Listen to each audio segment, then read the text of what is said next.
Thanks so much for being with us here on Atlanta News First Plus. I'm Joy Lim Nakrin. We have some very special coverage today of really a very special event. If you're at all interested in kind of the outdoors life, astronomy, and just the world in general, the Great American So joining us now, we have Dr. Eclipse Rashanik is happening today. joining us from NASA's Goddard Mispunched Space. a button there. And so it's such a cool event, especially if you're a meteorologist. In just a couple moments, meteorologist Cutter Martin is going to join us with a closer look at what we're going to expect. I do want to just be clear that we are not in the path of totality here in the greater metro Atlanta area here in Georgia. We're not in the path of totality. However, you know what? So many people from our area are actually traveling to see this. So there are 15 states, I guess, in the path that are in the path of totality. Here in Georgia, First Alert meteorologist Cutter Martin, most of us may not even be able to detect that an eclipse is happening today.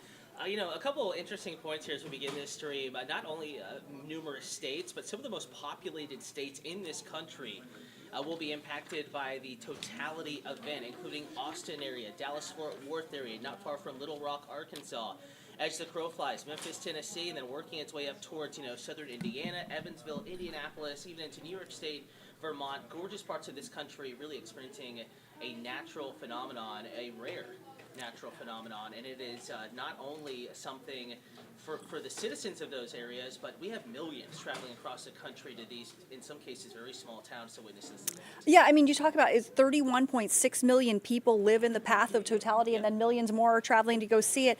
Cutter, obviously, you talked a little bit about, what you do every day is talk about the forecast, right? And you've talked about, this is a special forecast, and the clouds are going to impact our ability to view or not view it. Yeah, not just us, but it's really kind of touch and go for portions of the United States, really southern portions of the United States, the southern plains, into portions of Texas, portions of Oklahoma, millions in the path, some of the best viewing in this entire nation. And unfortunately, and this is no surprise here, unfortunately, they are dealing with some of the worst conditions for viewing. And again, this is going to be some of the Texas area, also into Arkansas. Again, we have the map up right now. We are watching conditions continuing to go, I would say, downhill across portions of the area. And we're talking about Texas here. Watching those conditions continuing to become a little bit more cloudy. Areas in and around Austin, San Antonio, and I'm going to pull up my weather graphics here. We have a lot for you over the next hour and a half or so, and this is just our specific point of coverage here as we get into the early afternoon hours. We're going to hand off coverage to Local News Live. They will hand off coverage to Gray Media, our parent company, a company that has installations, offices, and companies, other news stations across the country. So we are talking about hundreds of different vantage points across the country for you. A really exciting time here at Atlanta News First and streaming on Atlanta News First Plus. Again, Eclipse viewing. We're going to give you the full stream here from now on through the main event. So we'll be watching this over the course of the next several hours. Joylyn Nakrin and I, though, in particular, kind of handling the next hour or so before we hand it off to our national colleagues there to kind of take it away and take you through the rest of the eclipse. So we're starting with the big picture right now. And remember, as far as the United States is concerned, it is going to be Texas, Southwest Texas, if you're familiar with the area, the Valley, Laredo, Del Rio, those areas that are going to be most likely to be seeing totality, but unfortunately also some of the areas that are going to be dealing with the most cloud cover. Again, we're going to go ahead and pull up radar right now, and we actually have one of our colleagues at our sister station, KBTX, outside of College Station, Texas.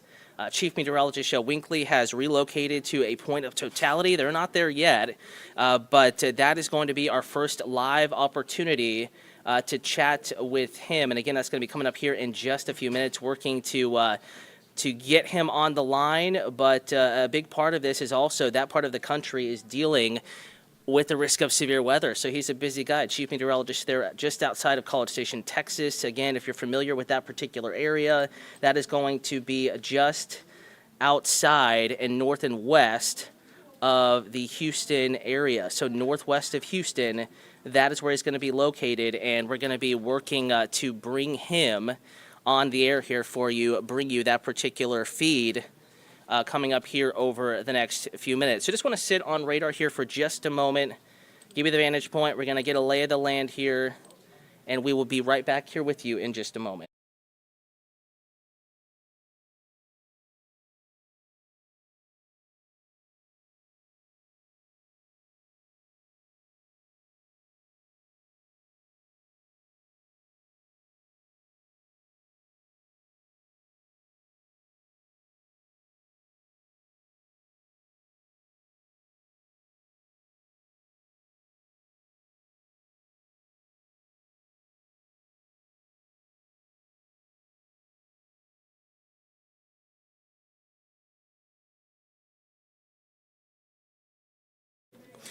Again, welcome back to the Great American Eclipse coverage, streaming right now at AtlantaNewsFirst.com, on YouTube. Atlanta News First is the account to like and to follow. Also in the Atlanta News First app, the First Alert weather app, Roku, Amazon Fire Stick, so many places we are streaming right now.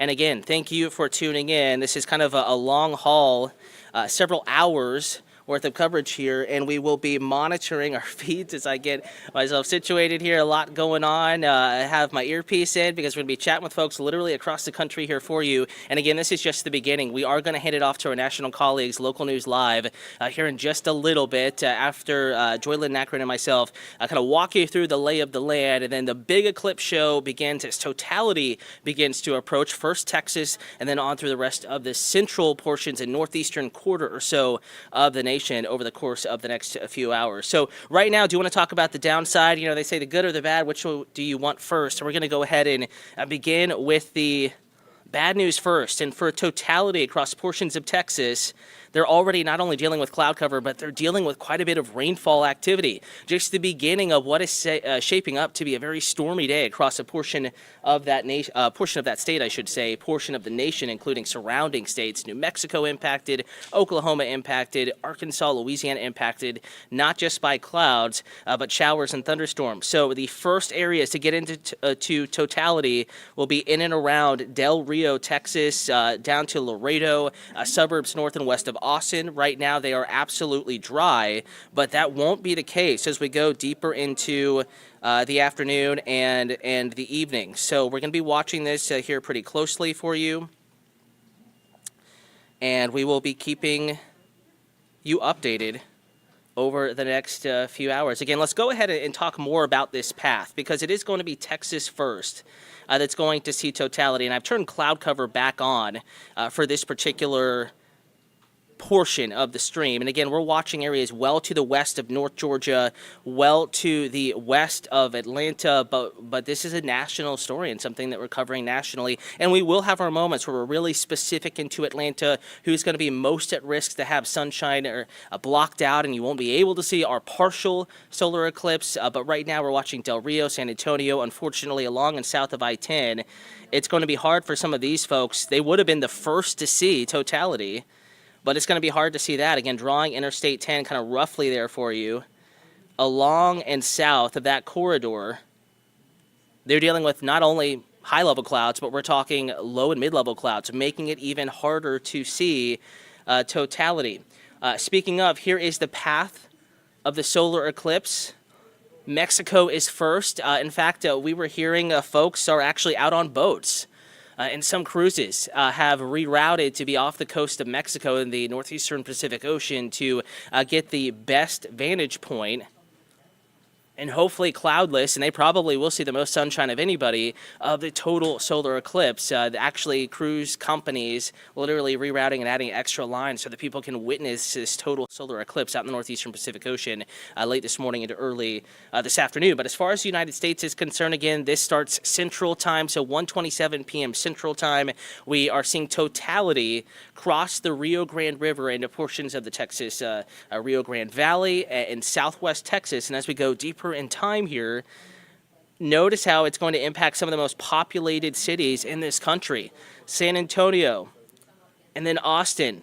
But it will be a little precarious as to whether you are actually able, the probably tens of thousands of people, if not hundreds of thousands, that have flocked to the state of Texas to witness totality, especially in some of these southern cities. It'll be very difficult for them to see totality due to this cloud cover. Now you get towards Austin, especially north and west on into Waco, and we do have Chief Meteorologist Joe Winkley out in that general area north of College Station, south of Waco, right on the edge of totality, and it's a little bit clearer there, but it's still going to be touch and go. Again, hopefully he'll be on the line and able to walk us through what they're experiencing, balancing severe weather potential and a total solar eclipse, and this will basically be the only total solar eclipse to be seen in totality in this part of the country for another 200 years. So if you miss out with clouds in South Texas, Southeast Texas, unfortunately, it's going to be a long time coming before they have another opportunity in that location to see a total solar eclipse. Dallas-Fort Worth, probably one of the most hubbed, one of the most visited cities for this total solar eclipse. 1:41, we're reaching totality in that general area, especially the southeast side of the Metroplex, Central Time. So for us, 2:41, and our stream, our Great American Eclipse coverage, we're going to hand it off, and they'll pick up the big show starting at 2 p.m., our time, 1 p.m. Central Time. So we will be in the big show, and we'll have resources out there in Texas to show you exactly what is happening. And, of course, they're getting the really cool stuff, totality. For us, unfortunately, not much in the way of coverage to the naked eye. It's not even going to be really seen. You're going to have to use special glasses in order to see any sort of, crescent covering the sun. From there, traveling off to the north and to the east as we get into about 1:46, 1:50, 2 p.m. Central Time. We're through Arkansas. Unfortunately, graphic kind of went by there. We're going to have to bring it on back. All right, so let's start again. Again, going slowly here. Austin through Waco and Dallas as we get into about, nearly into the, again, that's 1:43 Central Time, 2:43 or 44 Eastern Time. And as we go deeper in time here, and this may be hard with this particular graphic, we're seeing it over the Arklatex as we get into about 2:47 our time. And then it will be traveling off to the north and to the northeast to almost 3 p.m. our time, Eastern Time. Hot Springs, Little Rock. In fact, we have Atlanta News First employees on their days off. We have some folks from Central Arkansas actually out there visiting that way. We might be able to get in touch with them as well and see what they're seeing. We do, just because we have a lot of very science-focused, science-oriented, and interested people here in the Atlanta News First newsroom. We have had many people on their own recognizance go out and go back, in some cases, to their hometowns and where they're from to see totality, because it is a very special thing for so many people to see a natural phenomenon like this. Again, going deeper in time, crossing into Missouri, also in and near Paducah, Kentucky, St. Louis. As we get into 1:59 Central Time, that's 2:59, 3 o'clock our time, Eastern Time. And again, a reminder, we will be on air with this on Atlanta News First. Also, all of our streaming platforms: First Alert Weather App, AtlantaNewsFirst.com, Roku, Amazon Fire Stick, YouTube TV. We will be streaming this Great American Eclipse coverage. We're just starting it, kind of the opening act for the big show that's to come later on Atlanta News First. Gray Media has so many television markets that are in the path of totality, so we're going to bring you at least dozens, if not more than 100 different vantage points across the country as this event begins in southwest Texas, the Rio Grande Valley, and then eventually ends up in the interior northeast and portions of southeastern Canada, and then off into the far northern Atlantic Ocean. So we have people all over the country, and remember, totality may all look the same, but everyone has different weather conditions, everyone has different sky conditions, so it may look slightly different depending on exactly where you are in the United States as this event begins. So picking it up from there, and then we'll wrap up this track as we get a little bit later in time. So we're skipping over some of the cities there in the Ohio River Valley, a big city, Buffalo, New York. Again, we have markets adjacent to that city, likely sending resources up into upstate New York and near Lake Ontario. And 3:19 Eastern Time. Again, we've crossed time zones here now to Eastern Time, and that'll be Buffalo. And then interior Northeast, we also have stations, in Connecticut and that general area as well, likely sending resources off to the north into the interior Northeast to bring you from beginning to end, as far as the United States is concerned, the path of totality. Totality. So just want to run through kind of the lay of the land there, what we have going on. I want to remind you we will continue to stream even beyond this particular portion of the coverage, handing it off to Local News Live, and then the big show starting 2 p.m. Eastern, the Great American Eclipse, handled by our parent company with resources spanning all across our great nation. Also want to remind you, if you're going to have to duck out of the stream, as far as Atlanta is concerned, we do have so much right now posted to atlantanewsfirst.com. And again, this is just a glimpse of the website. Again, this is our live stream, one place that you can catch this particular coverage, but also we do have our web story available right now. We pushed it out yesterday in the Atlanta News First app, so you can actually go on your phone, and I might even be able to show you once we look at our website. But on the website, that's the home page. It will be one of our top stories. And again, we are watching the event unfold, and as far as our local conditions are concerned, you can get the latest from the website, atlantanewsfirst.com. Also, again, if you didn't already open the notification yesterday, we sent a link to the story, What to Expect, in the Atlanta News First app. I have all of my Atlanta News First app notifications pulled up now. We're always keeping you updated. And yesterday afternoon and evening, we were talking about how clouds could impact the site of the eclipse across parts of North Georgia with a link associated with that push. Here's who will be most affected, impacted by that increase in cloud cover. In fact, I can show you this right now. We're going to bring it on home. Most of our viewers likely here across North Georgia and Metro Atlanta. And this is a forecast model specifically for sky conditions, the amount of cloud cover you will be seeing as we go through the course of the afternoon. Of course, notice the scale up at the top of the screen. And that is color-coded. Basically, good viewing, green. You add a little more cloud cover, maybe a little bit more touch and go, a little bit more tricky as we get into the yellow. And then not ideal, orange and red. So look who is dealing with the most cloud cover. One of the prettiest parts of our local region, it is the North Georgia mountains. Can you imagine seeing even 80% coverage of the sun? And up there it'll be about 82%. It would be absolutely stunning to see that and to witness that. But unfortunately, Mother Nature has other plans. And as we go through the afternoon, again, our peak coverage between about 79 and 83% coverage of the sun, depending on where you are in North Georgia, will occur within the first few minutes of the 3 p.m. Eastern hour. And we're looking at decent conditions in Atlanta. There's some yellow in there, and we were looking outside just a few moments ago. There are some clouds. You can have 2 clouds in the sky, but if they happen to be thick and they happen to be over the sun, unfortunately, it will impact greatly your viewing experience. But as we get into the mountains of far North Georgia, Blue Ridge, Ellijay, Clayton up in Rabun County, they are more likely to see the more rough viewing conditions across North Georgia.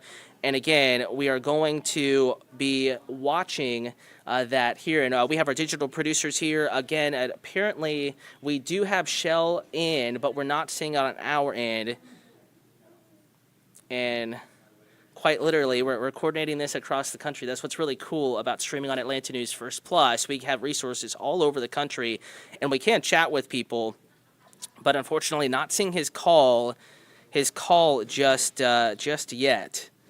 But we will be working his way into the vMix stream. Again, this is, for those unfamiliar, kind of a little bit of the fourth wall here. We'll break it down for you. It is the system we use to actually reach out and call all across the country and hopefully get the audio and video in it. And we're hoping to have him live here in just a few moments north of College Station. If not, text messaging is a wonderful thing. I'll just show you what he's saying, and we'll talk with him. He has an interesting role. He's a chief meteorologist at KBTX, if you're familiar with Southeast Texas. That's in and around Bryan College Station, home of Texas A&M, and they are the northern fringe of their viewing areas in the path of totality. Also, what they're dealing with today is the risk of severe weather. In fact, we can bring you back to the main map here. One of the biggest problems with the eclipse viewing, and what we brought up to you at the beginning of this stream, is that, Texas has gotten a lot of media attention because there are so many big cities in that state that will be impacted by totality in the path of totality.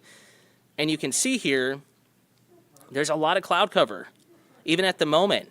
And that's not necessarily going to be any better across portions of that state. So they're dealing with quite a bit of cloud cover. The first vantage point we have in the United States of the total solar eclipse, unfortunately, will be impacted by thick cloud cover, by scattered showers, and by a couple of eventually severe thunderstorms, especially closer to DFW, looking like they're the worst of the severe weather, the worst of the cloud cover that will impact that will be after Totality. Fingers crossed. Hopefully that comes to fruition. Again, we are streaming on Atlanta News First, the YouTube account. We're 20 minutes into this stream. Again, kind of cozying down into this stream. We're going to be here for a while for you. Have lots of information coming your way. Let's see. We have quite a few comments coming in. Some of this may be from previous streams. Okay, Cheryl Alexander, what time is the eclipse? Shuriali, actually Alexander, apologize. If you could ask that question again, but add where you're located. Hopefully you may have missed earlier in the stream. We are really in the North Georgia area, in Metro Atlanta. It's all, or 80% or around 80% peak coverage. All of that will occur between about maybe 2:58, 2:59 p.m. Eastern and about 3:06, 3:07 p.m. Eastern here across North Georgia. Carlson Hatcher saying thank you, and Atlanta News First alert weather. Again, yeah, we're here to keep you updated. Let's see. Lots of conspiracy theories on YouTube. Natural phenomenon in the history of the world.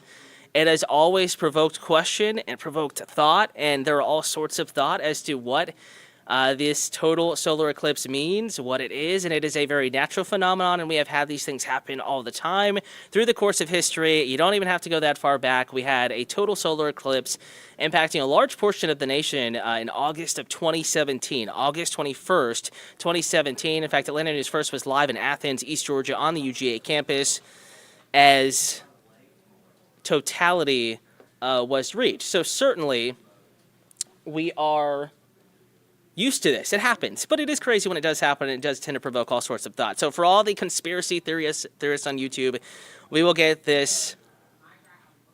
through this just fine. And it looks like we do have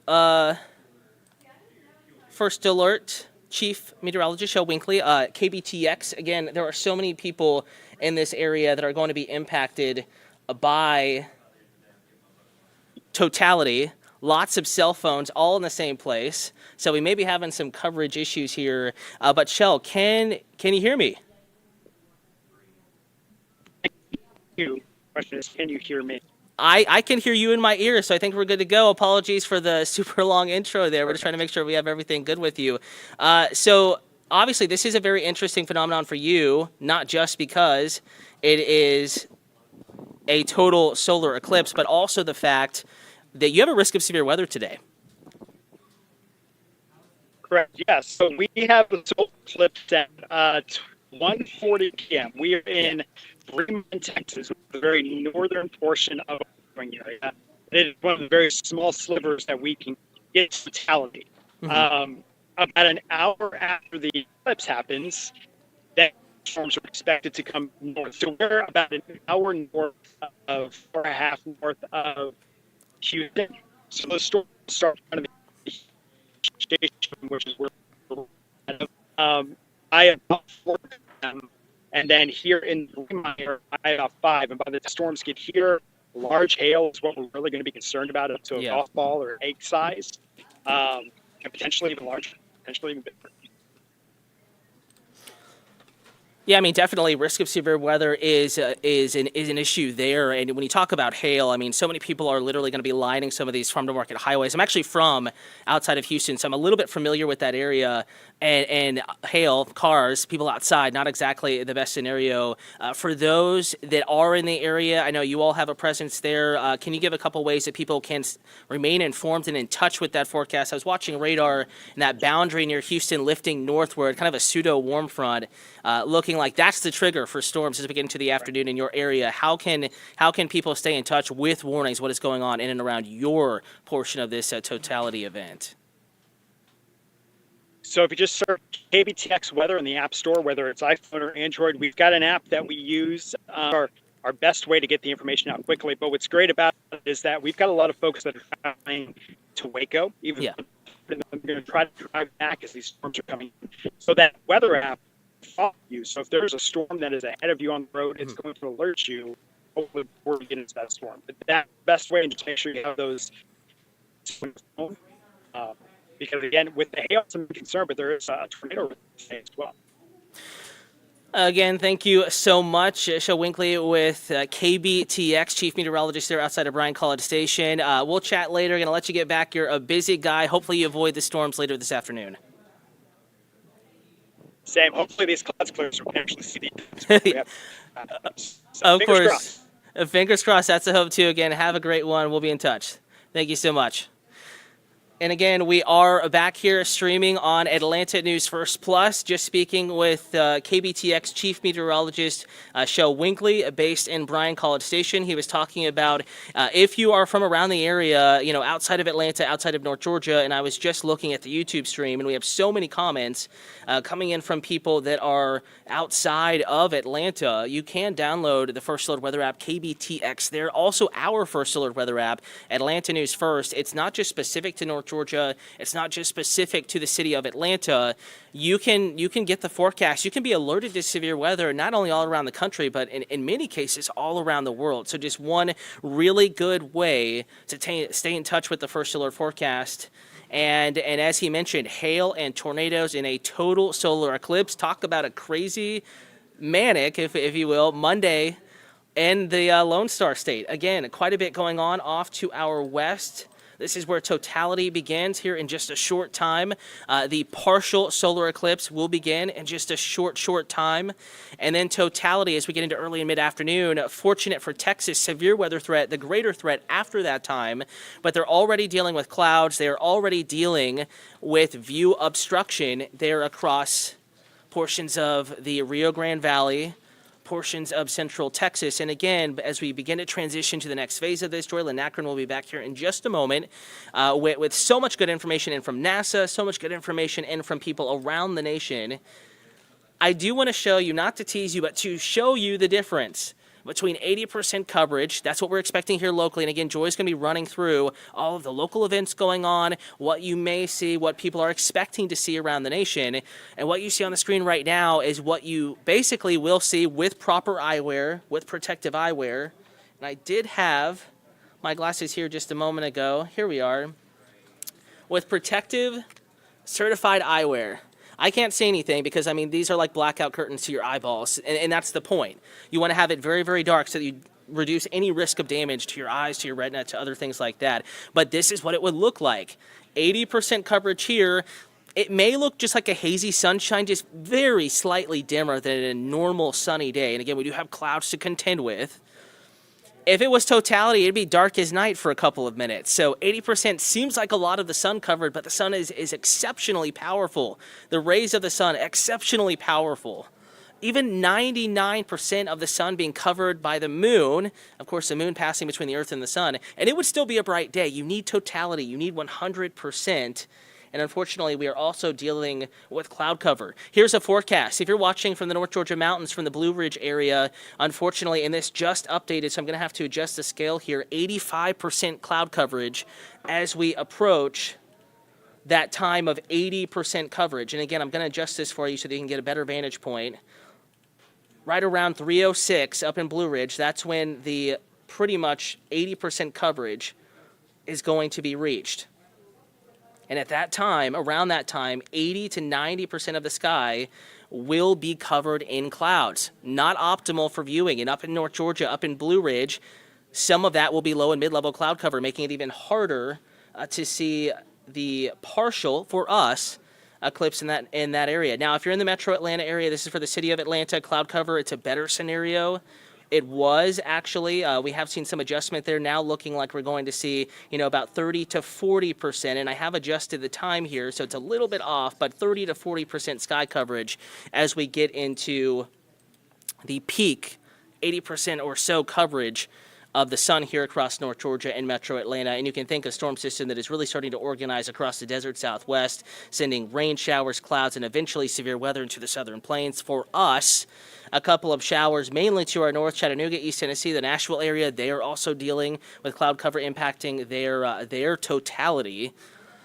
So just not optimal timing. And as we reach the top of the new hour, 1 p.m., Joyland Napkin is back. A lot going on here across North Georgia and Metro Atlanta and beyond around the rest of the nation. That's a list of all the cities.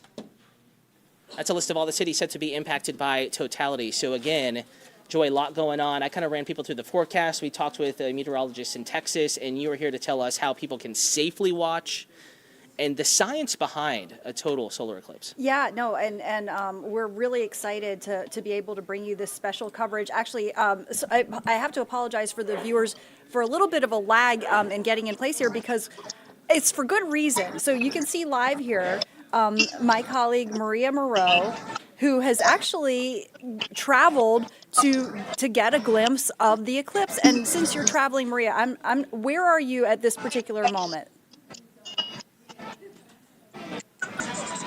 Joy, I'm having trouble hearing you, but if you can hear me, Bill, which is one of the paths of totality on that map that's showing you, this place is packed with people who have set out today just to come out here and see this eclipse. We are 45 minutes away from the partial eclipse beginning, and at 2:02 right here Central Time, so 3:02 out there in Atlanta, we will experience 3 minutes of totality of an eclipse that many people have driven, like myself, for several hours just to make it out here, all the way from Metro Atlanta to Evansville, Indiana, to be able to attend this rare solar event. And just to talk about how many people are showing up for this, the hours that we have driven, we have stopped at gas stations to grab some.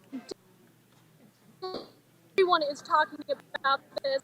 I talked to just actually out here in the path of totality for the 2017 eclipse, and he described it as a fast sunset.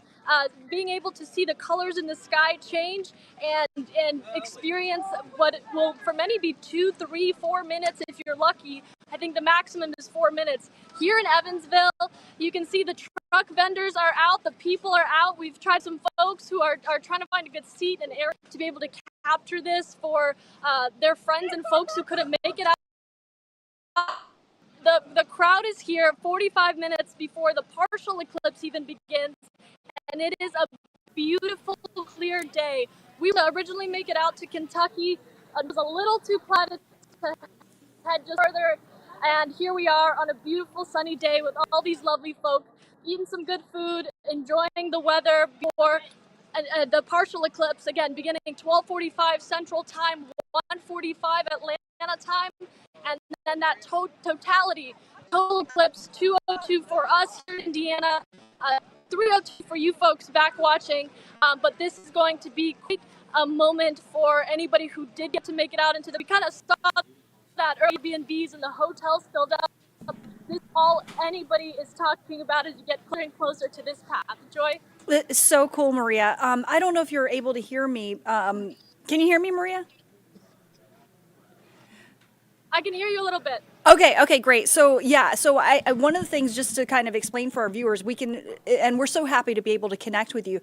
The connection is not 100%, and it's just worth noting that's because in the path of totality, there's so many people that are so excited, they've gathered there, and they're calling their friends and so forth, and they're on their phones. So it's definitely impacted cellular service in the path of the solar eclipse.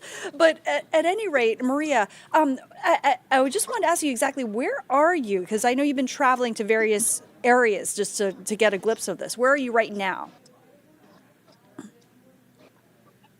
Yeah, so we are in Evansville on Main Street, where they've essentially blocked off this.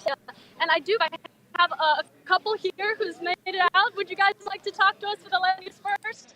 Sure. Where are you from? I'm going to bring some folks in here. If you could tell us where you are from and if you flew out here. We're visiting from this city. Nice. Yeah, Drove out here. Beautiful here. We love it. Yeah, it's great. Yeah, is this your first time in Evansville? Yeah. Yes. How do you like it so far? I mean, there's already an excited crowd getting ready for this event. Really Yeah. excited. What made you all want to drive out here? The eclipse. Of course, yeah. Did you catch the 2017 one? No, I didn't. No, so this is going to be the very first for you. I think I saw one many years ago, but not a total.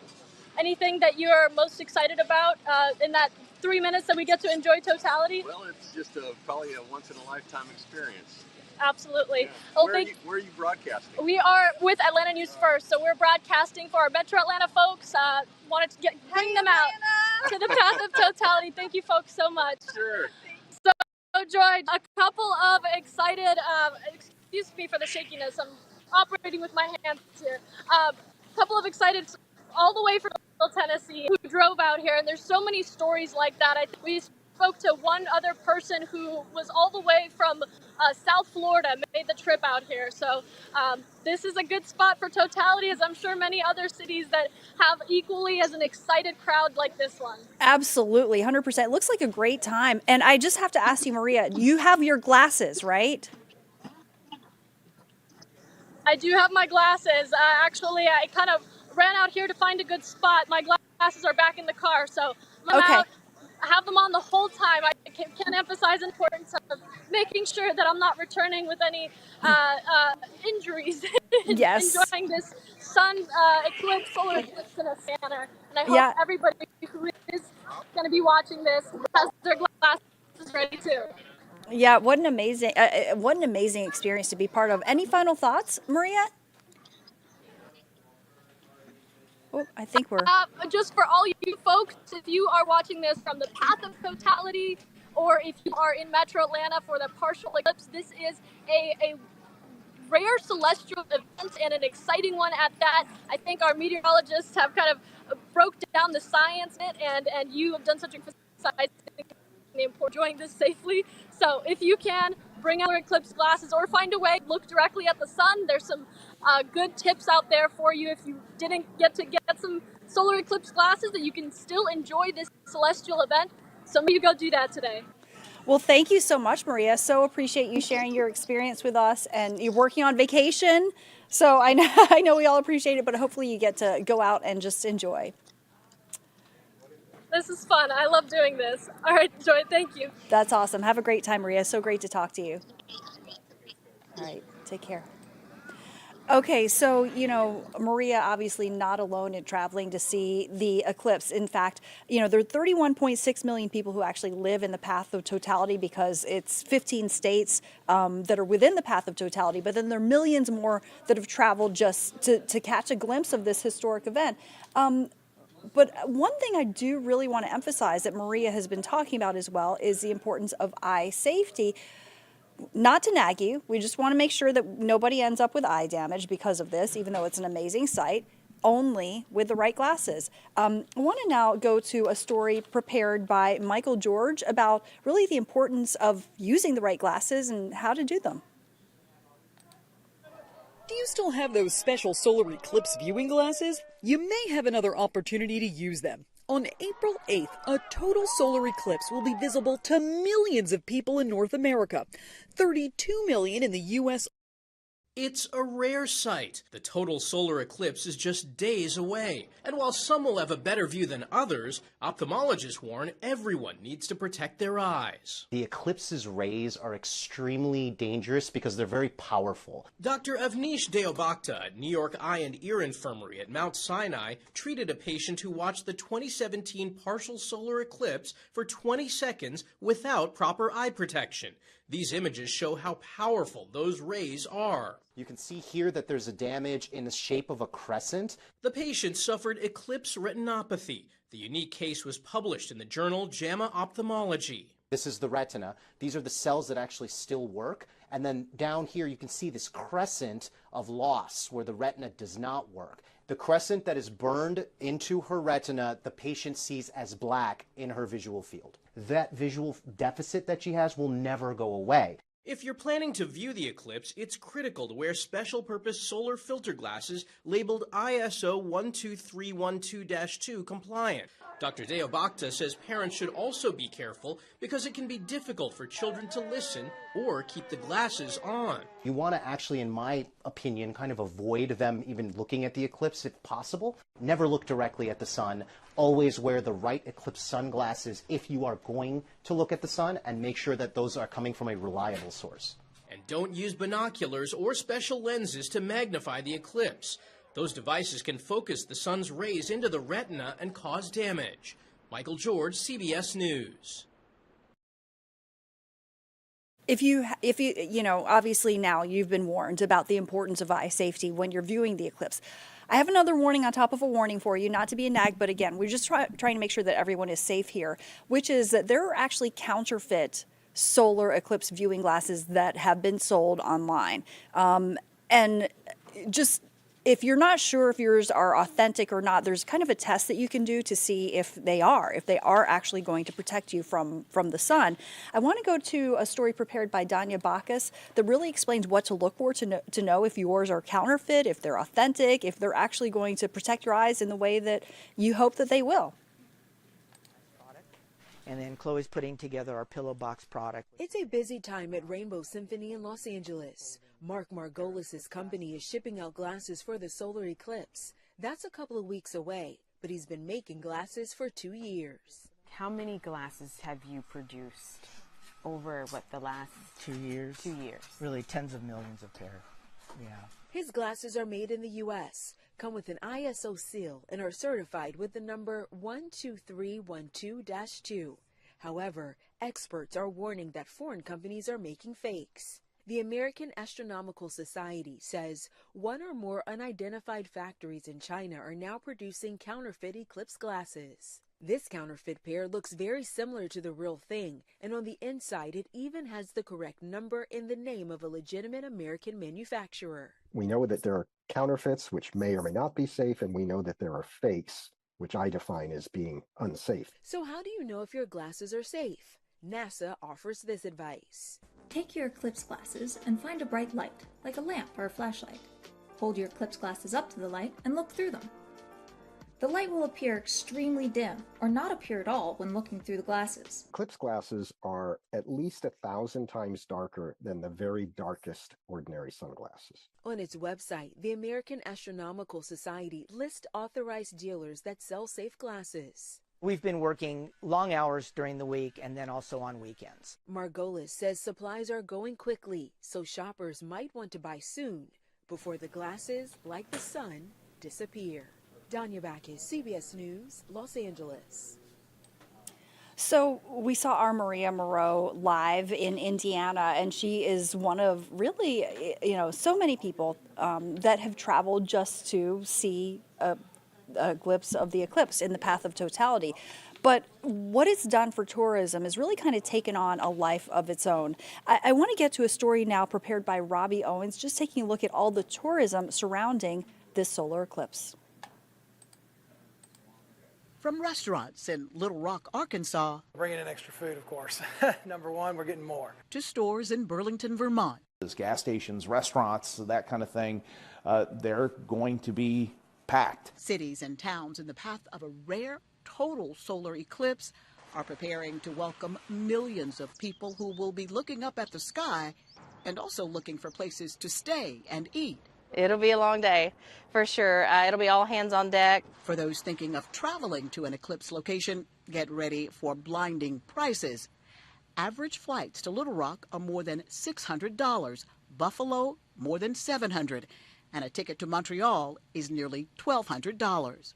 Coming to the Dallas-Fort Worth area will cost even more. Prices for flights landing here the day before the eclipse are almost $1,900. There is a cheaper option. Fly to Nashville for around $340 and then drive 3 hours west to the path of totality. However, lodging won't be cheap. We've seen a surge in demand for hotels. Hopper lead economist Haley Berg says some cities are seeing prices 500% higher than normal. A stay in Buffalo the night before the eclipse is more than $900. Consider staying at hotels outside of the path of totality and driving into the path in the afternoon on Monday. That way you'll pay a lower rate but can still experience the eclipse. Berg says if you want to go, make those plans now. before the rates go even higher.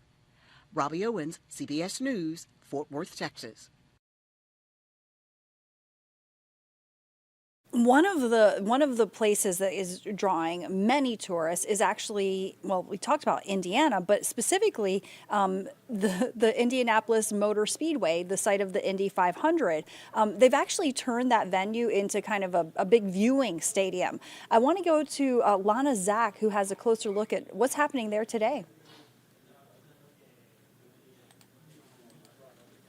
Today, the Indianapolis Motor Speedway hosts a different history-making event, becoming what's believed to be the largest viewing site in the country for the solar eclipse. Every IndyCar driver views this place as your kind of pseudo-home. Alexander Rossi won the Indy 500 in 2016, but he's looking to slow down when the moon blocks out the sun. I think I want to be somewhere that I can be alone. We should all strive to enjoy in our own individual ways.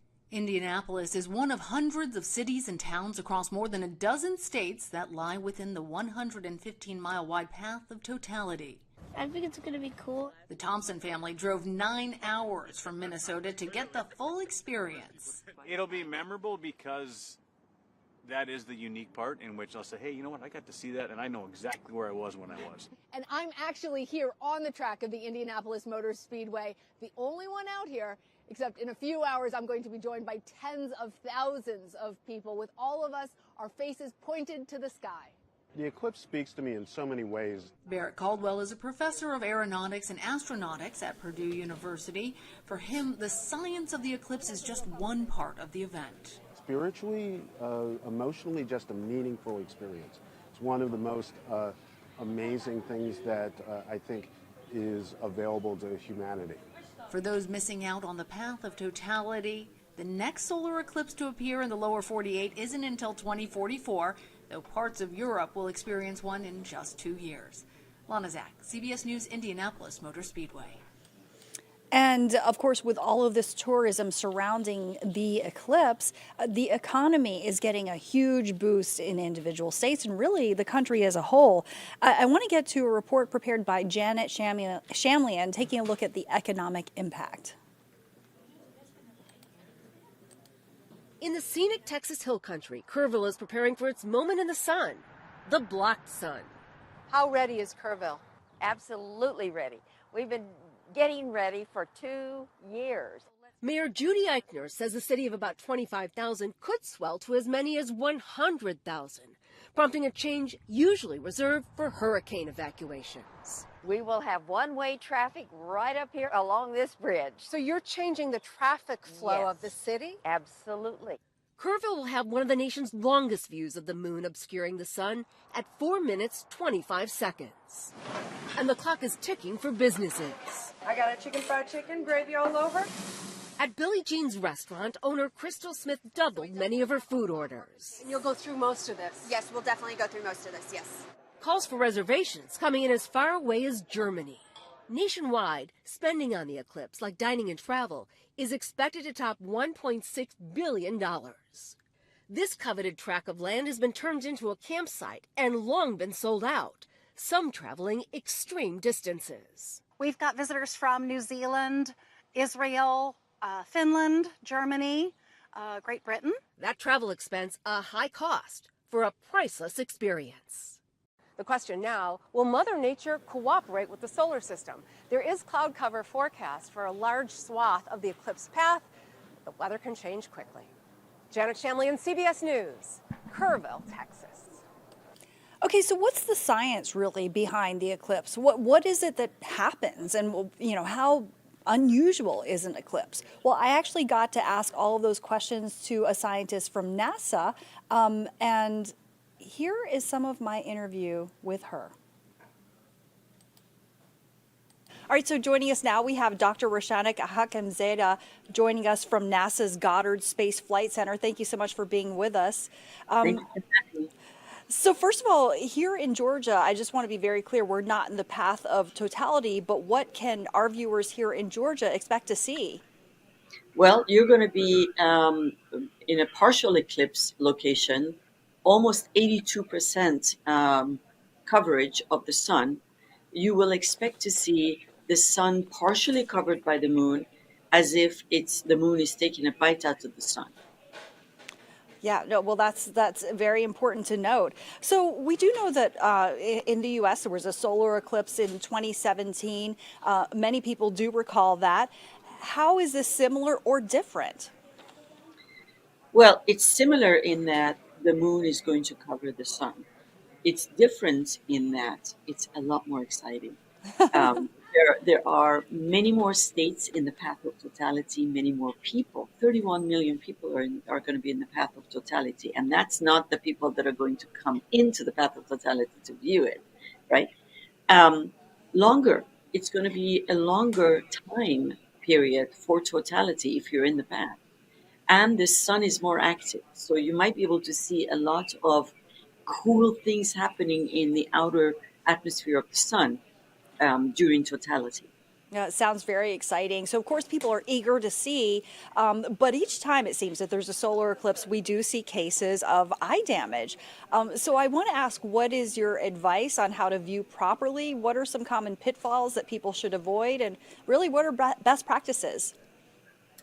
Well, the advice that I have is when the sun is not covered in Atlanta, you will not have full coverage. So you will need certified solar eclipse glasses. You need to put these on to look at the eclipse at all times in Atlanta because the sun's rays will be visible and they're very damaging to the eye. So you don't want to be looking directly at the eclipse from Atlanta without these glasses. And if you don't have these glasses, you can use, say, a pinhole camera with your back towards the sun, look at the reflection of the sun on a surface like a piece of paper or the ground. So I do want to ask you. I mean, this is some interesting scientific background that you guys have shared with us from NASA. But a total solar eclipse, you've said, is really the only time we can see the outer atmosphere of the sun. So what are scientists going to be looking for with this particular event? Yeah. So the outer atmosphere of the sun, also known as the corona, is masked by the very bright photosphere, which is the visible part of the sun that we see. So when that's blocked, we can see the outer atmosphere. A lot of cool things happen in the outer atmosphere of the sun. That's where we get particles that are accelerated that we call space weather that could come up at us towards the Earth. We want to understand how space weather is generated in the outer atmosphere of the sun, how it impacts us at Earth, how that space weather affects the outer atmosphere or the upper atmosphere of the Earth. So there's a lot of cool science that NASA does. Yeah, it's fascinating. So what you scientists of NASA have shared with us is that eclipses are a type of transit, a special type of transit. What exactly is a transit, and how does it connect to research about life on other planets? Yeah. So a transit is when one body passes in front of another, such as the moon passing in front of the sun in this case.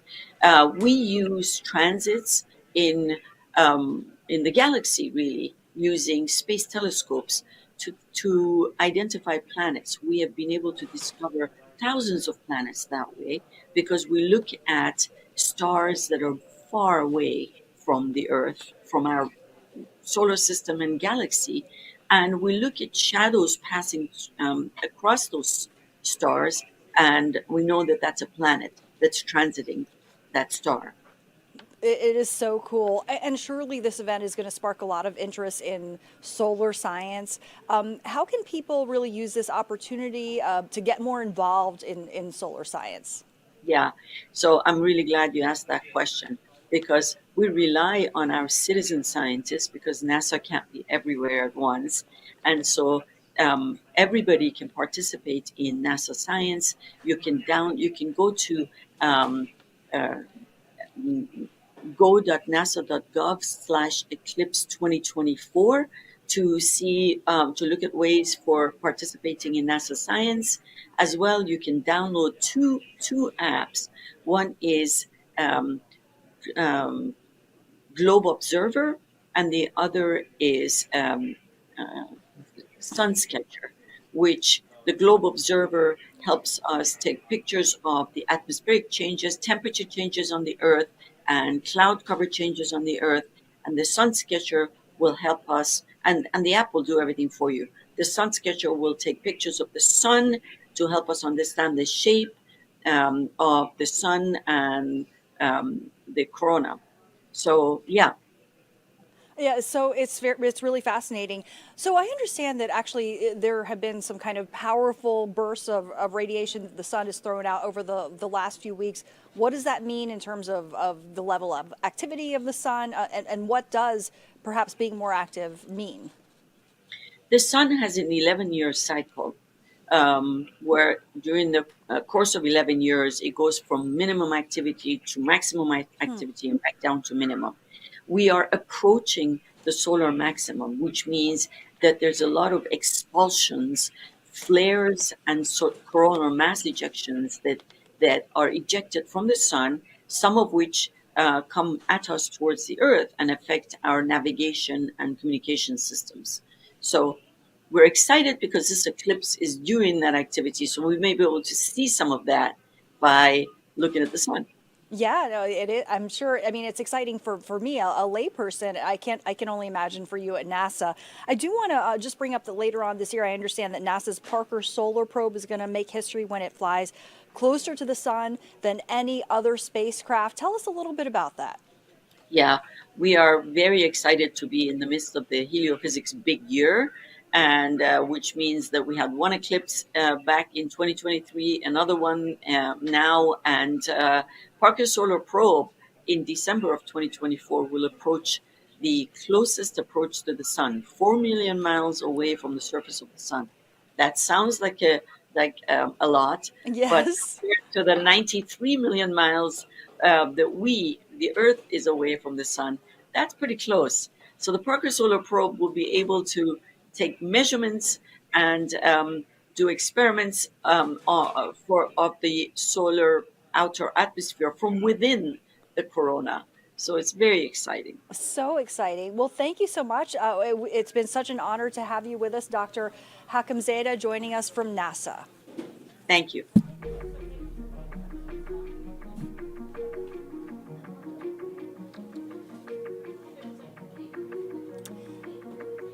And, you know, as we continue our coverage of the solar eclipse, I do want to let you know that it actually starts here in Atlanta at around 1:45. It ends at 4:21. And so at about 3:04 p.m. is when we're expected to be an 80%, we're not in the path of totality, but at 80%. So that would probably be a good time to, if you wanted to go outside with your special glasses and get a look at what's happening and record it. But I do also want to let you know that at 1:30, I'm going to hand things off to Local News Live because they have a whole special report prepared about the solar eclipse. But here's a really cute story I wanted to share with you. There was one couple who were such kind of fans and really observers of what's happening astronomically and so forth and astrologically, that they actually planned their wedding around the eclipse. Let's meet them. You're getting married during the eclipse. Mm-hmm. Chris Selmick says he was on a cross-country road trip when he realized he belonged in Maine with Stephanie Sennett. I proposed to Stephanie on the front porch before I even got into the house. It was the first thing I did when I got here. I didn't know he was going to do it right then, like right out of the car. It was cute. Stephanie had a stellar idea. I just thought, oh, that would be such a cool day to get married. I said, absolutely, we can. We can do whatever you want. And then I said, are you serious, though? But then he thought about the once-in-a-lifetime experience and was hooked. It just felt like the biggest party in the world. How could you celebrate your wedding in a bigger way than that? So they got right to planning. She will walk down the aisle when we hit full darkness. This wedding dress code requires eclipse glasses. Each guest received a pair with their invite. Wow, it's dark.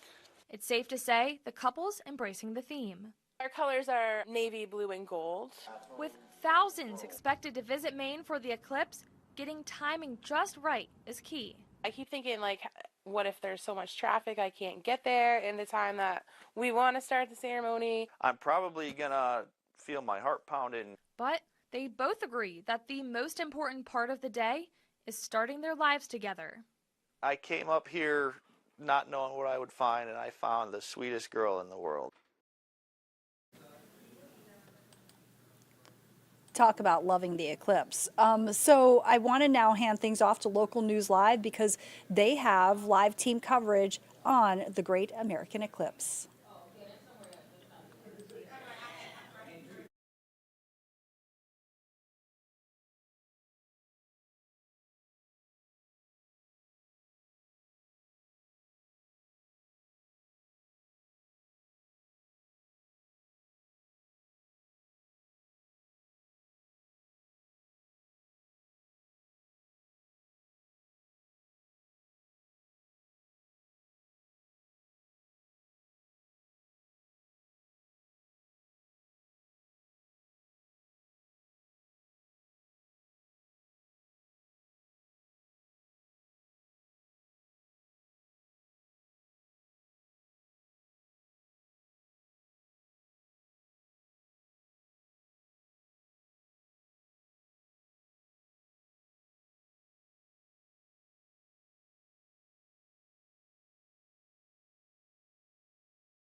Years from now, so make it count. Make it count. Make it You have come with some pretty big equipment here, right? Yeah, this is actually one of my smallest telescopes, so it's a prop for the day.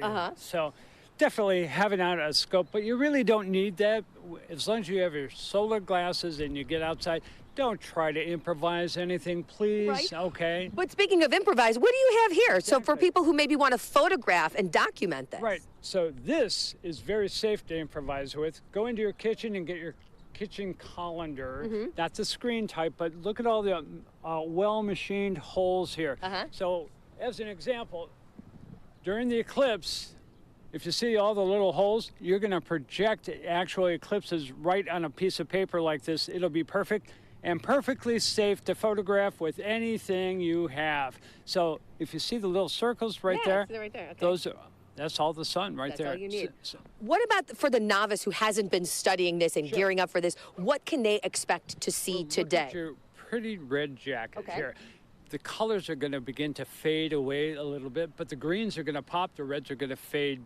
Humans don't see red very well, and so as it becomes a little darker, we're going to start to see greens a little better here. So also watch for the animals, listen for the birds. We're all going to share this, including everything in nature. Also, real quick, in Medina County in 2017, they noticed the snakes were coming out of the ground. Oh man! So the animals may be reacting differently. The street lights may go on. We also know that the temperature is going to be dropping here, not by a couple degrees, but significantly. Yeah, 4 or 5 degrees, especially if there's no clouds.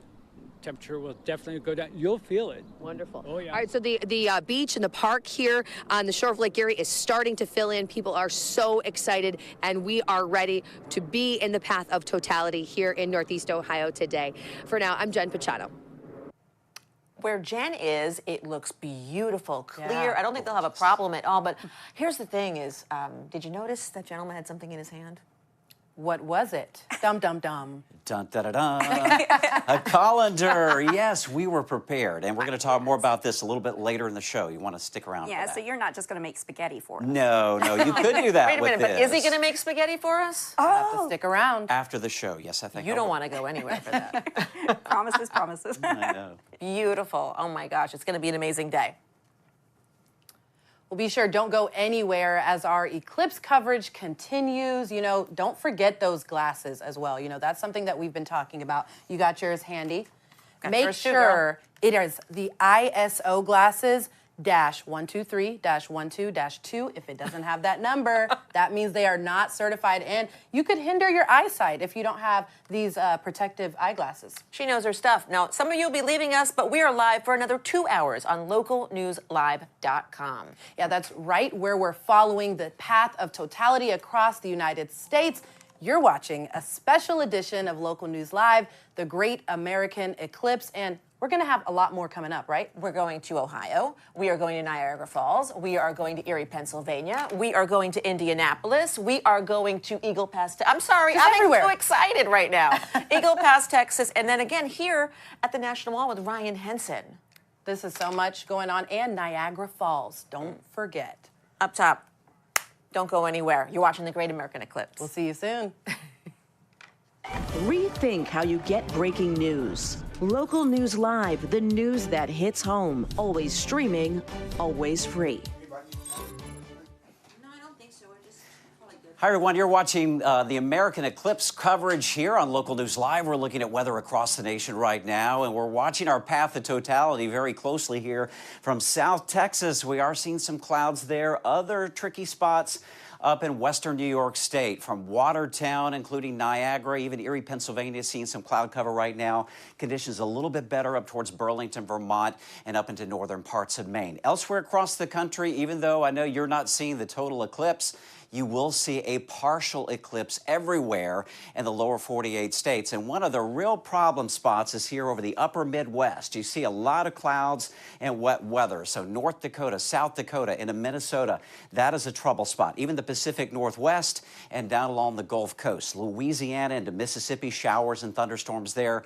We'll also have a few tricky spots there in eastern Tennessee. Great weather, though. Just a few clouds around Atlanta, over to Columbia, South Carolina, up to Richmond, Richmond, Virginia looking good as well. Even New York City up towards Boston is looking good. Reno, Las Vegas, Phoenix looking great as well. Now we're watching a system that is coming out of the southwestern states that will likely produce some severe weather a little bit later today, but we do think it will happen after dark across Texas. And there is an area of enhanced risk of potentially some tornadoes. At least a few tornadoes will be possible, along with damaging straight line winds. We'll have the potential for very heavy rain, and you can see all of that nasty weather will be breaking out again, mainly after sunset tonight. So if you do have to do some traveling after the eclipse is over, keep that in mind. There may be some difficult travel later tonight into the start of the day tomorrow, especially across Texas into Louisiana, parts of Mississippi, Arkansas, and Oklahoma as well. We'll be dealing with some difficult conditions. Temperature-wise, across the nation, we are looking at that warm air here from Waco, where it is 80 degrees. Memphis reporting 74 degrees. So that warm air heading north and east is what will help to fuel that outbreak of severe weather a bit later today across Texas into Louisiana. Up towards D.C., we have 68 degrees. Burlington, a nice cool 60 degrees right now with just a little bit of high cloud cover there. Casper, Wyoming, it's only 40 degrees. Phoenix at 67. Sarasota, Florida looking good there with a temperature of 82 degrees. So overall, we're looking pretty good along the path of totality. You are watching live coverage of the Great American Eclipse on Local News Live.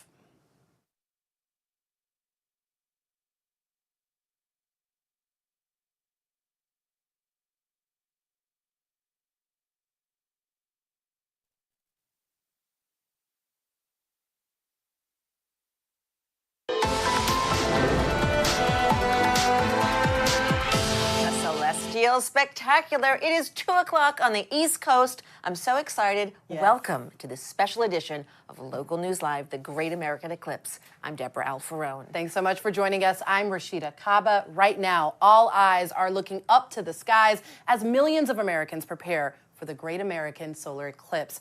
Now, this happens when the moon passes between the sun and the earth, blocking out all daylight. And we'll see what's called a diamond ring. In less than 30 minutes, the sky will go dark in Texas, almost as if it were night. The eclipse will travel through 15 states. Its last U.S. stop is Maine. And of course, we're going to make sure that you get to see it. Everything. Yeah, we're taking you along for the journey across the country. We have local reporters along the path of totality from our network of Gray television stations. They'll be showing us how communities are prepping for this phenomenon, all the way from festivals to viewing parties, concerts, and more. Plus, senior national correspondent Peter Zampa is live for us in Niagara Falls. LNL's Molly Martinez live from Erie, Pennsylvania. And Ryan Henson joining us live from a solar eclipse celebration in the nation's capital. Talk about a fun-packed show, but first, LNL meteorologist Sandra Brogan and WWBT meteorologist Ross Runner are giving us a look at the forecast. That's right. Yeah, we are seeing the cloud cover, and also Ross talked about that threat for severe weather earlier. We're already seeing some thunderstorms, but the good news is that that is outside of the path of totality. You know, not so great news for those that are still hoping to see a glimpse of that partial eclipse just outside of that. But you know, for the totality path, it looks as though the severe weather may hold off. I'll tell you what, we've really lucked out here today, Sandra. It looks like great weather. Now, we do have some cloud cover in South Texas, so down around Eagle Pass, where the eclipse is underway down there, we do have some cloud cover. You get a little farther to the north and east, a mix of clouds and sunshine around Tyler and Bryan, Texas. And then once we come up into parts of Arkansas and especially southeastern Missouri, we're seeing a lot of blue sky and sunshine there. So some great viewing across Missouri. And Sandra, things are looking really good even up into Indiana and western Ohio right now. Yeah, I think we're going to be stopping in at the Speedway in Indianapolis. So some great conditions for them there, but we do have that potential for some cloud cover. Now, it's cleared out for Cleveland, but we're going to see that potential for some cloud cover working its way across Erie and also into portions of Watertown and also or areas around Watertown and also up towards Burlington, Vermont. But I think, you know, the clouds may hold off just before making it into Burlington, Vermont during the time of their totality. But in terms of that severe weather, it looks as though the timing will actually hold off until after areas in Texas reach totality. So some good news there. Unfortunately, bad news as they're hitting those roads and heading back home. Exactly right. It does look like the timing for this outbreak of severe weather will be after sunset tonight, so well after the eclipse has already passed. However, again, as you mentioned, Sandra, if you're doing some traveling later this evening, a lot of folks will be traveling across North Texas back into Louisiana along I-20. You want to watch out for that potential for thunderstorms that could produce severe weather, tornadoes, damaging straight-line winds, hail, and even very heavy rain. So have a way to get your warnings. Yeah, you know, and our local Gray station, KWTX, if they have any storms in their area, of course, they're going to be covering it. And if you have any severe weather in your area, of course, you can tune to them for the latest updates, county by county forecast. Also download their weather app, and that way you can stay alert for, you know, whenever you're on those roadways. Hopefully, you'll be home by then, by the time of those storms. But it looks like some areas may have to deal with some strong storms as we head into later today. Now, temperature-wise, not too bad in a lot of areas. It's looking really good here. In fact, you see that warmth starting to head north through Texas up into the Mississippi Valley. That's why we're going to get that outbreak of severe weather. That clash of air masses coming in from the Rockies into the southern plains will help to produce some of those stronger storms later on. You can see a difference in the air masses. You know, 40s, Colorado Springs, 67 Lubbock, but we've got 80 in Waco. I know, looking really good there. Louisville, Kentucky, you're at 76 degrees right now and looking good up through the Great Lakes. Even warm for them. Deborah? Thank you so much. Well, here's a fun fact for everyone. Total solar eclipses can cause changes in the weather. Experts say it's all caused by the loss of solar radiation. So if you're watching outside, you could feel a noticeable drop in the temperature. You might also notice a decrease in the wind and the cloud cover. Before, Sandra was talking about Indianapolis, the Motor Speedway hot spot. That's a big hot spot to watch the Great American Eclipse. They're having a blast out there. Race cars and Indy 500 drivers, generally, they're the stars of the show, but today, it's the actual stars and cosmos themselves. Yeah. Big, big party. Thousands of people in attendance. This may be the hugest show of all. I think so. And that's where we find WNDU's Joshua Short. He is there. Josh, give us a sense of what the environment is like. It looks like you're having a good time out there. We're having a great time out here. Let me underscore what you guys just said. Hot spot. It is hot out here. I had to take off the coat, but it is a great time nonetheless. I want to step out of the way and show you thousands have descended upon IMS, what is known as, of course, Indianapolis Motor Speedway. This is the path of totality. We are set to experience complete totality. We are going to see nothing in just about an hour's time. In fact, technically, the eclipse has already started. I'm going to put on my glasses here. I want to do this safely and look up. You can begin to see the moon beginning, just only starting to eclipse the sun. This is major, especially for folks coming here. I'm just going to say this. We've got national news outlets here. I'm not far from another news outlet. L&L is also on the ground here. The point is this. This is the center of the cosmic universe today. This is normally the center of the racing world. That's not the case today. So many people are excited. So many people are anticipating this. They've been here since 8 o'clock this morning. We've been here since 4 o'clock. I kissed the bricks. If you are familiar with Indy 500, you know that's a big deal. That was not on my bucket list at all, guys. We're really excited today. I mean, this is a bucket list for everyone. It really is. I mean, you're having I kind of wish we were there. No, it's really cool to be here, but you are having the best time. What's the weather like specifically? You said it was hot. Yes, but you have to. Yeah, well, maybe we'll come out there. I don't know. We can get out there Yes, soon. it is. It is really hot. We'll come on through. We'll have some fun. It'll be a great time. I will say, you know what? It is hot right now. The air temperature is just about 67 degrees. We're expected to get into the upper 70s.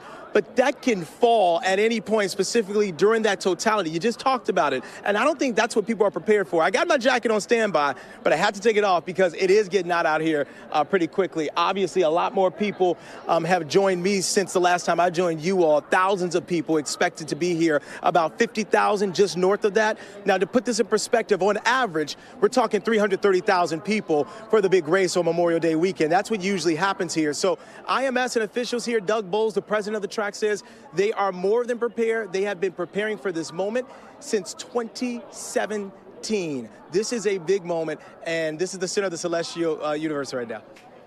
Well, we'll definitely be checking back in with you when it's closer to totality. Make sure you get those glasses and put them on, Josh. Have a good time out there. You know, also, it's one of the 4 official NASA broadcast sites. It's huge. It really is. Well, this is going to be the last total solar eclipse in the continental U.S. until 2044, so 20 years. That eclipse will start in Greenland, pass through Canada, and then hit only 3 states here in the U.S., Montana, North Dakota, and South Dakota.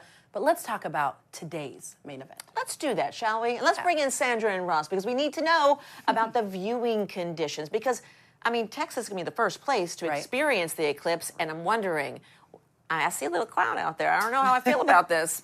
Yeah. What do you got, Sandra? Well, you know, in Eagle Pass, you know, we were with them earlier, and they were talking about it being windy, and hopefully that will help to mix up the atmosphere, maybe, you know, cause some breaks in the cloud cover. But, you know, and they did see they were seeing some glimpses of, you know, when they could see up in, you know, the sun. But for the most part, we do have some clouds that will be in and out, unfortunately. We do. You know, all it takes is one break of the clouds. You've got a little bit over 4 minutes of totality, so we get just a couple of breaks during that time. You'll be able to get a glimpse of that eclipse. Just an amazing show. Yeah, you know, once in a lifetime event, but we do have some rain outside of the path of totality, so at least that's not, you know, farther westward. But, you know, we're going to be heading northward to Waco. It's looking pretty good, right? I'll tell you, and look at all these areas in between. Waco, Hillsboro, Nemo, if you live in that area, you're looking good right now. Skies are mainly clear, maybe just a few clouds. Yeah, you know, and even as we head northward up towards Tyler, clouds may be in and out for the most part. And also notice that Tyler's kind of on the edge of the path of totality, so their duration of totality is not going to be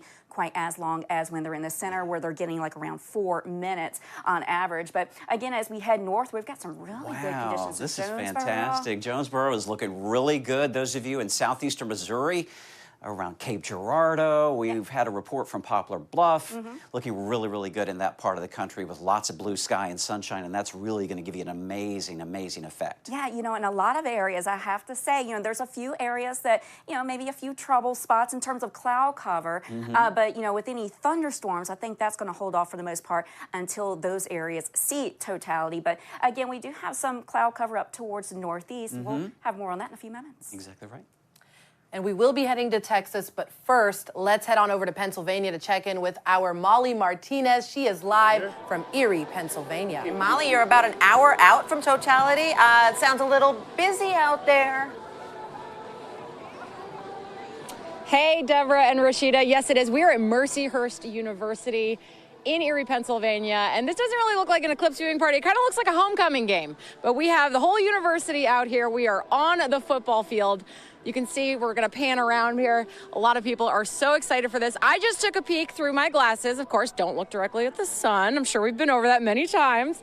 But we're starting to see a little bit of the clipping of the moon. This is a gradual process. This is going to take about 2.5 hours in total. It goes by degrees. So the totality itself is going to last about 4 minutes, but the entire process is much longer than that, and it gets dimmer by degrees. Now, we are very lucky here in Erie because we have with us Professor Nick Lang. He is not only a professor of geology here at Mercyhurst, he also works for NASA. So we're getting a 2-for-1. We're really getting our money's worth out of you, Nick. We talked earlier, and you were talking about how there's so much excitement around this for science. Can you tell us a little bit about that? Absolutely, right. So, the two of the things we're trying to get across here is safety for the eclipse, and then just how the eclipses work. What do people expect to see, and why do eclipses happen? And then also, tied into that is this activation, how people can be activated to do science themselves. And just, recording the temperature change, right? We're starting to feel a little bit of temperature change. We're going to see that increase as we go through the process here. The darkness, you alluded to the darkness, right? It's going to start getting darker and darker, and we're starting to see the clouds dissipate. And you might see that even more as we get closer to totality here. So, and those are all observations that people can make. At our booth here, for the NASA booth we have here at Mercyhurst, we have, recording the temperature versus time, just to show people that, hey, yeah, you can do science. This is accessible for everybody here. Nick, I'm seeing a lot of children here today. How encouraging is it to see this younger generation get this sort of once-in-a-lifetime experience, get to experience it firsthand, and take them with that through their whole lives? It's incredible. You know, I've been hearing a lot of stories from people. You know, we've been doing presentations around town. I've got colleagues who've been doing presentations around the country. And, you know, the stories we're hearing is like, when I was a kid, I saw this eclipse and it was just absolutely changed everything for me. And so we're hoping that people have that same experience. And, you know, I've been talking with lots of kids at presentations at the Erie County libraries, you know, who just were like so excited, wearing their eclipse earrings, you know, their eclipse shirts. And so it really kind of gets at one of the core things we're trying to do here, which is get people excited about science, get kids excited. And we're hoping that by doing this, that this will catapult them to continue down that line. All right. Well, Nick, thank you so much. And you got a bunch of fun activities here. I know you have your hands full for the next 2 hours. Thank you so much for having us here at Mercyhurst University. No problem. Hey, no, my pleasure. Thank you so much for being here and talking with us today. You know, don't stop looking up, right? We have your glasses. Wear your glasses. Wear your glasses. Oh, you can see it right now happening. Yep, that's awesome. So thanks very much. Thank you so much.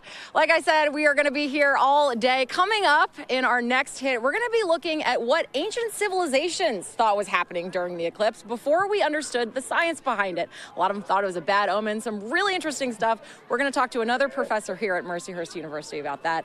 But for now, I'm going to send it all back to you. Molly Martinez always bringing us that live energy from Erie, Pennsylvania. We'll see you soon, Molly. Our next stop is to Waco, Texas. We're going to join in with our coverage, the 4 coverage from our team at KWTX. Away from the sun. The third contact phase is much like second contact, but now in reverse. So just like you had the chance to get a look at the diamond ring, Bailey beads, and shadow bands, you'll be able to witness those things once again. Finally, the last stage of the eclipse will occur as the moon completely leaves the face of the sun. As the full disk of the sun reappears, the eclipse will officially be over. Do we have to talk on TV? I know, right? Can we just the whole time? We keep forgetting every time we look up, I can't see anything. It's awesome out here, I tell you. You've got to get outside. Part of what makes an eclipse so incredible to watch is the impact that it has on the world around you. Again, we already talked about stuff we're hearing, but one of the stranger impacts is what impacts it has on your animals. So that's why staff at the Cameron Park Zoo in Waco will be closely watching its animals. News 10's Isabella Quintanilla reports. In 2017, North Carolina State University did a research study on animal behavior during the total solar eclipse. They found that approximately 75% of the animals studied had a notable reaction, but why? When it comes to the question of how do animals react during an eclipse, you know, it's helpful to think about what actually happens during that eclipse time. When those bodies are perfectly aligned and the moon is right in front of the sun, covering the disk of the sun, it will get dark. We also have a change in temperature.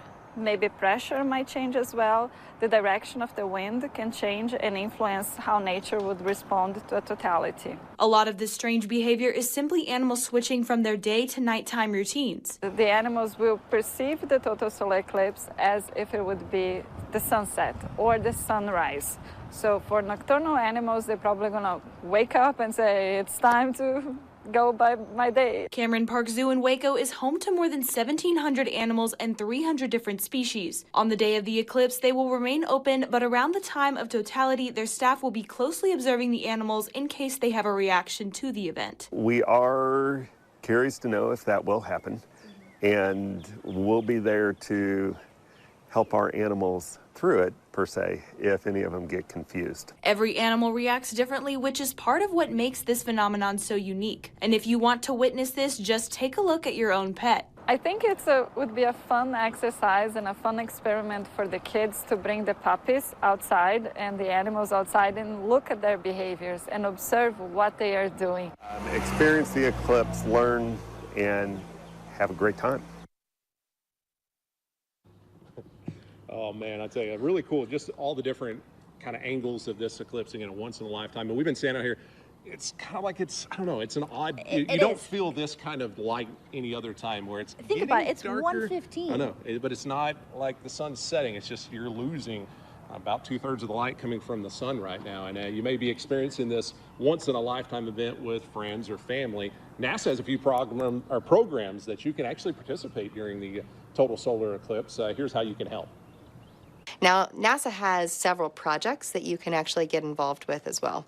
Globe Observer is the first one, and that is a way to actually track what the temperature and the cloud coverage is at your location to report that out and help us to understand how the eclipse impacts weather that we experience here on Earth. Now, Sun Sketcher is another project that NASA is offering where you can actually help us to determine kind of the shape and the size of the sun during the eclipse as well. And then finally, soundscapes. So sounds change during the eclipse. And what I mean by that is that wildlife and nature around you may change. And so you have the opportunity to really help us to understand what those sounds are that you're experiencing, whether birds kind of start to nest and chirp and go in, if the crickets come out as well. Got to pay attention to everything around us. Paying attention to the roads here, things continue to be nice and clear. But whether there's traffic or not, TxDOT is warning drivers not to stop on the side of the highway. And you were just listening to live coverage from our station KWTX. We have Texas covered. Yeah, we sure do. One of the first places in the entire country to see totality. That is happening very soon. Yeah, we're going to take you to Eagle Pass, Texas, where we find KGNS reporter Lisa Lee Garza, and she is live now with us. Lisa, it looks like things are switching up a little bit behind you in your background from the last time we saw you. What are you experiencing out there? Yes, definitely a total change, right? Heat wave, as y'all can see, it is much darker. We had to put up a light so y'all can see us a little bit clearer. People are all looking up at the sky right now. It is super cloudy. We have been getting some breaks in the clouds. Right, heat wave, we have been seeing the moon go in front of the sun. It is very exciting. We're 8 minutes 43 seconds away. It's total in Torreon right now at 1:23. It will be total in Monclova, and then here a little bit after 1:27. And the temperatures come down just a little bit. And now that we don't have the air rising as much, some of these low clouds are actually starting to fade away. What's making the sun a little dim is we have a deck of high, thin cirrus clouds, thin enough we're able to see the sun. Heat wave, and I know it is just a tad bit chillier. Have we seen maybe a change in temperature, or when will we be able to know that change? Well, with the cloud deck that we had, it didn't warm up a whole lot. And it's windy, so the air is being mixed a lot. So I don't think we'll see a big temperature drop, but it's come down a couple of degrees from where we were a half hour ago. All right. And then just a little bit about what we're seeing. Everyone is just looking up at the sky, hoping they see the eclipse. It is really cloudy out there, so hopefully we get some breaks in the clouds before we hit totality. Right now, we're next to the lake, Maverick County Lake.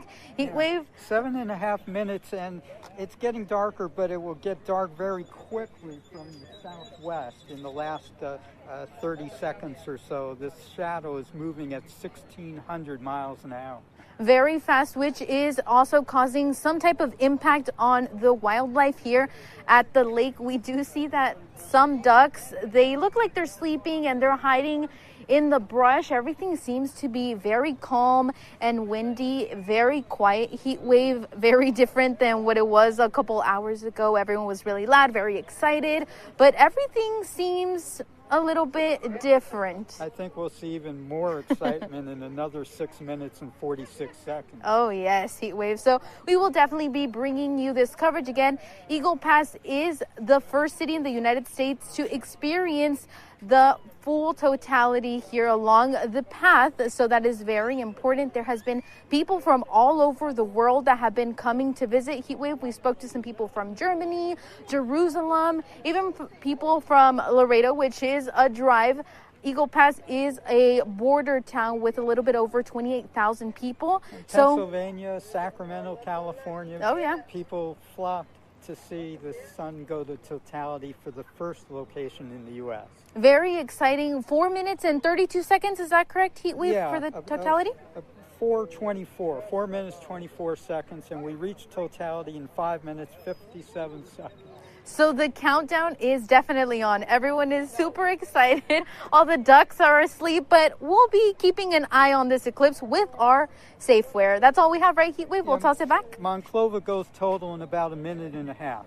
All right, we'll keep y'all in touch. He's tracking it minute by minute. I love it, and I love to see Exactly. the change. I mean, my gosh, it really does look like it's evening time right there. The ducks are in the brush. The ducks in the brush. That's all it says for you. That was Lisa Lee Garza and, of course, Chief Meteorologist Richard Burler from our station KGNS in Eagle Pass, Texas, the first place in the U.S. to reach totality. You're looking at our eclipse map. It shows the full path of totality, stretching roughly 4,000 miles from Mexico to Canada, hitting 15 U.S. states along the way. Now, those lucky enough to witness totality could see up to 4 minutes and 28 seconds of darkness. The length of time depends on where you are. Lucky guys out there in Waco, Texas, that we just saw 4 minutes and 24 seconds, they said. There is a lot to know about the Great American Eclipse. Deborah, I know you were able to go to the Smithsonian National Air and Space Museum. What'd you learn over there? She knows where I'm at. So I sat down with Marielle O'Brien, and she teaches people about the planets. That's her whole job. It's fascinating. So listen to this. It's the Super Bowl, the World Series, the Stanley Cup. Kind of everything in one. Marielle O'Brien fell in love with space at age 6 when she looked through her first telescope. Now she's an astronomy educator. Here are the top 5 things she told me about the Great American Eclipse. What is a solar eclipse? So a solar eclipse occurs when the Earth, the Moon, and the Sun all line up so that the Moon blocks out the Sun for a short period of time in the sky. Now, the Moon is much smaller than the Sun, of course, so it's about 400 times in diameter smaller than the Sun, but its Sun is also about 400 times further away. So we have this cosmic coincidence where they take up the same amount of space in the sky.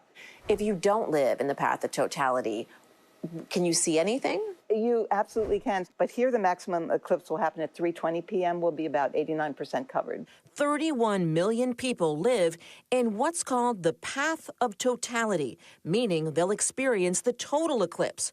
The rest of the country will see a partial eclipse. It all depends on where you're at. Next, how rare are eclipses? We actually have solar eclipses somewhere about 2.3 times per year.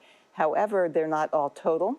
And also, they often happen over uninhabited areas, such as ocean. They're not actually rare, but it's rare to see one where you live. How long will this last? This one will be almost 4 minutes.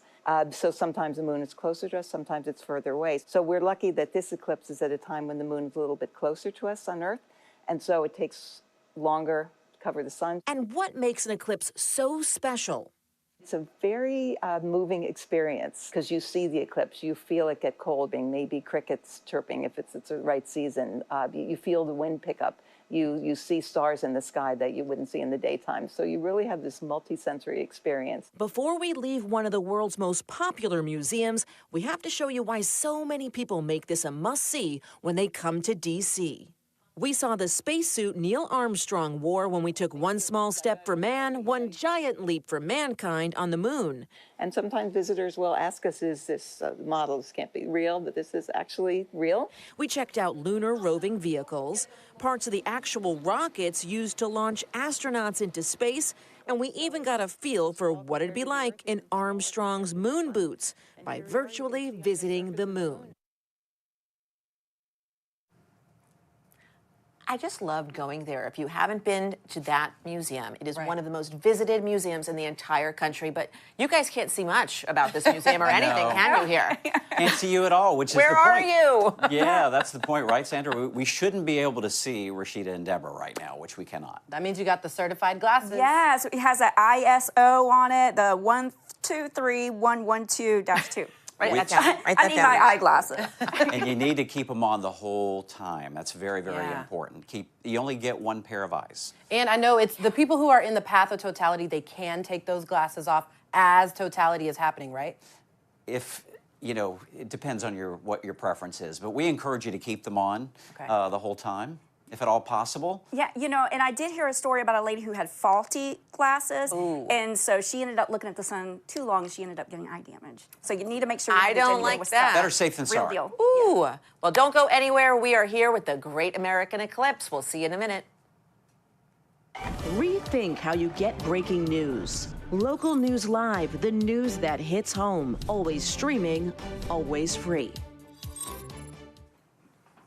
You are watching the Great American Eclipse, and we've got your weather for you. Now, we are showing that we do have some cloud cover in southeastern Texas. We're also watching the same area for the potential for severe weather as we head into later today. In fact, it looks as though for those in the path of totality, it may not get going until after totality in areas of Texas. So some good news there, although you do need to stay weather aware when you start to hit those roadways and heading back home or wherever you want to be after experiencing the eclipse. But again, we are seeing that path of totality stretching from Texas all the way up into portions of Missouri, Indiana, Ohio, and up towards New York, and also up towards Vermont and Maine. So we are seeing areas dealing even with a little bit of rain and snow mixed in there for the Dakotas. Also quite a bit of cloud cover, unfortunately, for the upper Midwest, and also stretching over into portions of Montana. They were going to see a partial eclipse, but unfortunately it looks like their viewing conditions are not looking the best. Now, we are seeing,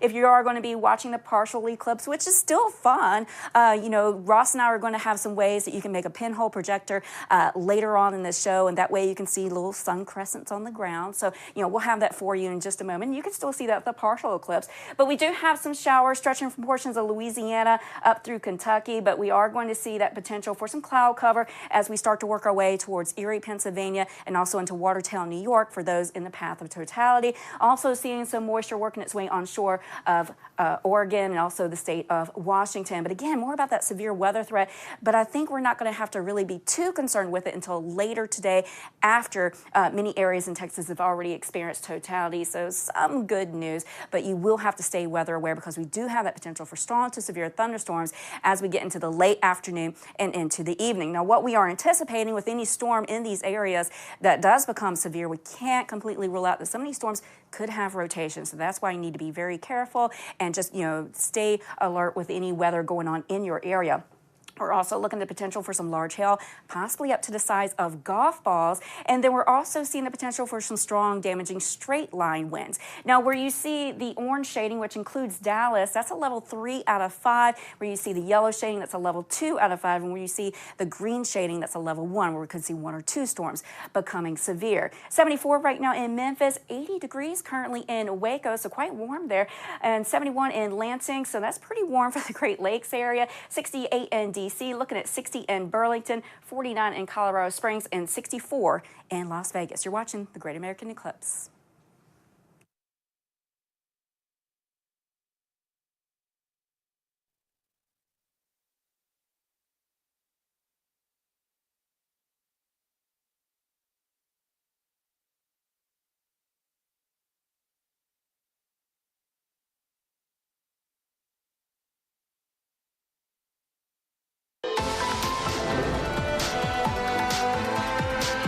Welcome to this special edition of Local News Live, the Great American Eclipse. I'm Deborah Alfarone. A little bit too crazy right now. Yeah. We're having a good time over here. We're all excited about it. And I'm Rashida Kaba. For those of you just joining us, we are following the path of totality all across the United States. It's incredible. You're looking right now at Eagle Pass, Texas. That's amazing. They have reached totality. You can see it now with our NASA cam. Look at that site. Let's go ahead and bring in KGNS reporter Lisa Lee Garza. She joins us live from Eagle Pass, Texas. Lisa Lee, it is dark out there. Wow. What does it feel like? Yep, it is very dark out there. Well, right now it is really chilly and everyone is very excited. Heatwave was actually doing the countdown. Heatwave, can you talk to us about that? Everyone's so excited. Yeah, in fact, I'll announce to the crowd, 1 more minute left, 1 left. We can actually start to see the sky lighten up to the southwest. It's still 55 seconds to go, but you can already see the clearing. But the last half minute or so, the darkness just rolled in very quickly. We got a nice view of Venus at about 4 o'clock on a clock dial from where the moon was, which was really neat. Heatwave is really excited, and all of us here in Eagle Pass at Maverick Lake is very excited. Now, we do see that it is fairly quiet out here, Heatwave. Some of the animals are They appear to be asleep. Everything seems to be quiet. It feels like nighttime, but that will quickly change, right, Heatwave? Yeah, it will. In 10 seconds, the sun will start to emerge again, and you can see how it's already starting to lighten up. The animals may have gone quiet, but the humans certainly made a racket. Oh, yes. We were very excited. Heatwave, you really pumped us up with the whole countdown. As y'all can see, it is starting to be light out here, Heatwave. Yeah, the clouds are hiding the sun, but it's no longer total where we are. That's right. And as you can see, light is just pouring into Eagle Pass. How long was Totality, Heatwave? 4 minutes and 24 seconds. One of the longest total solar eclipse here in the United States in the path of Totality. As y'all can hear, people are clapping and the light is out. Heatwave, that was super fast. Very cool. It was really cool. I didn't measure a big temperature drop. It came down from 79 and change to about 77. And again, that was due to the wind mixing the air up a lot and a cloud cover where you didn't have a chance to warm up before it went total. And then today it was a little bit more humid and it was cloudy out there. At the beginning, we weren't getting to see a lot of the sun, but we were definitely able to see the change in the colors in the sky. Yeah, and I'm just so glad that we got a few breaks in the clouds. It was always a concern, but we were holding out hope, and we got lucky. That was perfect, Heatwave. What did you think of it? This is your second eclipse, right? Yeah, the other one was in 1979 when I worked in Duluth, Minnesota. I drove to Winnipeg, Manitoba, and there it was kind of cool because it was bright and sunny. And we were looking out over the prairies, so instead of just seeing the darkness in the sky roll in, you could actually see the shadow on the prairies, on the plains, racing across the ground towards us. All right, thank you, Heatwave. That was it for us here in Eagle Pass with a total solar eclipse. Of course, we will have a wrap here in a couple more minutes. So we'll toss it back to you. Just incredible. He is the show. I just love the way he counted us down, counted us in. And to see that happen live, it went from dark to light, back to dark and light. And then, you know, Sandra had said that people become in awe of this amazing phenomenon. I will say that I was speechless for the first time in my life. I mean, it was amazing. And all this fun is going to continue because our next stop is to Waco, Texas. The city is now fully in the moon's shadow. So let's go ahead and join in on the coverage from our team, KWTX.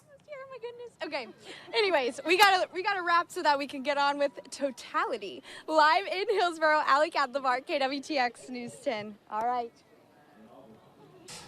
Oh man, I tell you, it's funny. You don't see them all on here, but all of our employees, or a majority of them, are getting out here. Here in just a few minutes, we're going to take the shot that you see in the corner full there. Now that shot's black right now because we have one little cloud. We're hoping that it'll get out of the way, and we're 4 or 5 minutes? Yeah, 4 minutes. 4 minutes in the Waco area, so less than that in Lampasas areas to the southwest. The path will pass from southwest to northeast as we go throughout the day. It's getting dark. It's getting a lot darker. This is so amazing.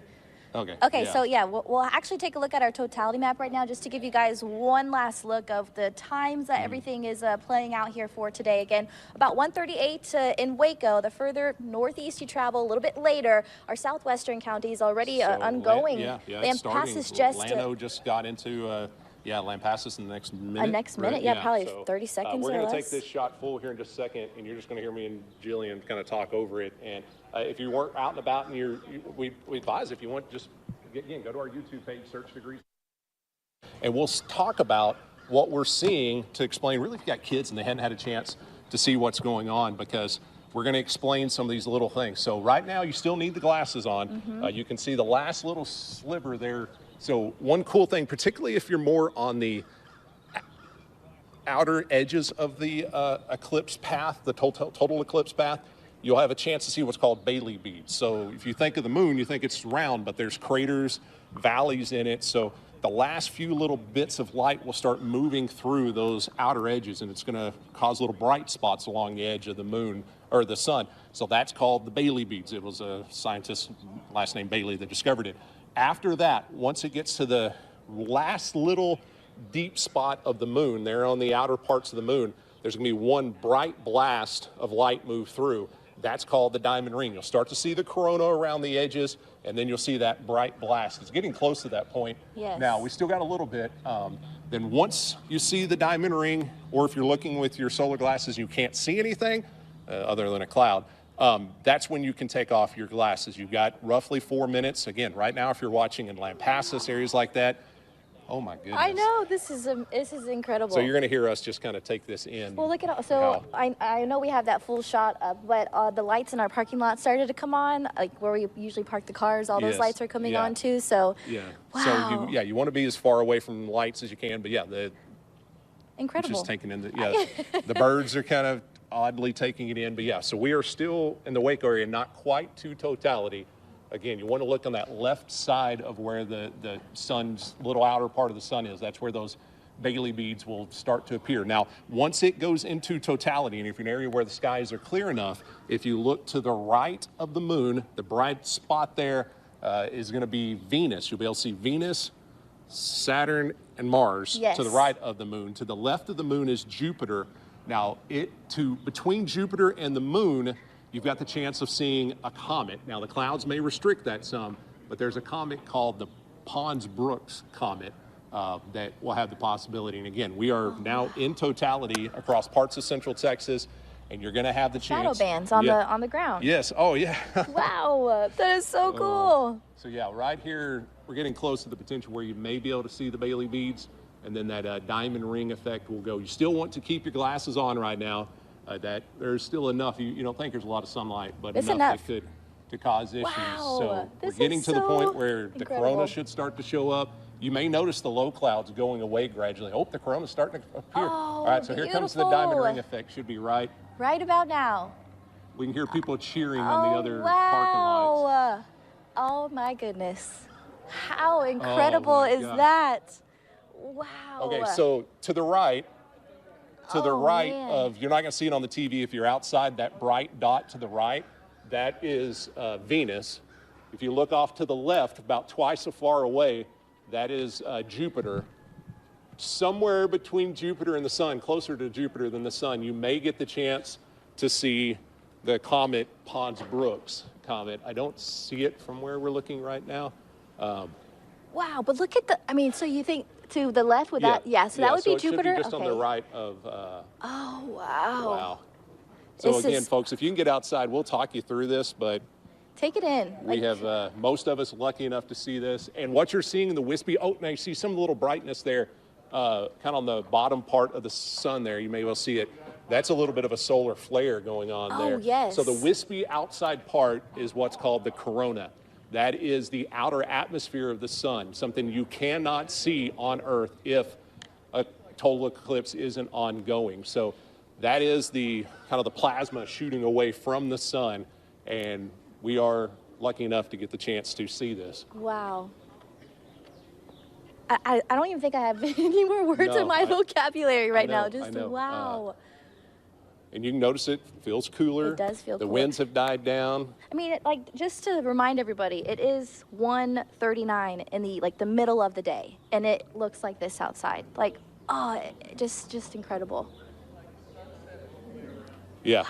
And if you're on a higher spot, now the clouds may block it some, but it will look a little bit like a 360-degree sunset. So this is truly incredible. Now, what we will, if you're in an area with clouds, you'll start to see eventually the shadow line move back across the sky.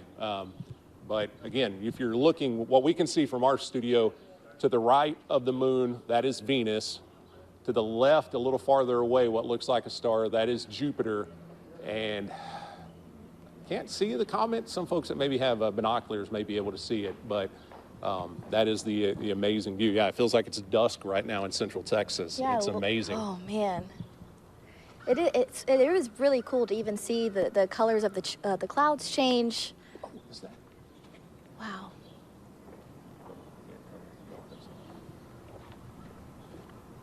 Is that something? No, it was something on the TV. Oh, okay.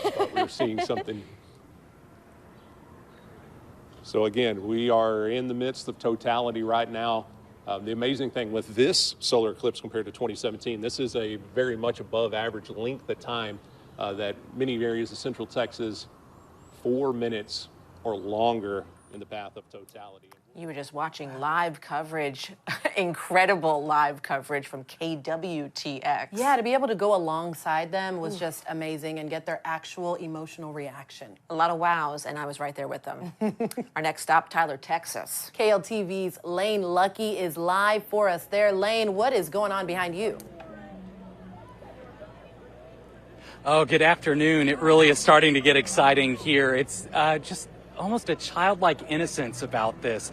The oohs and ahs coming from young and old and everyone in between. We really are just now starting to hit totality.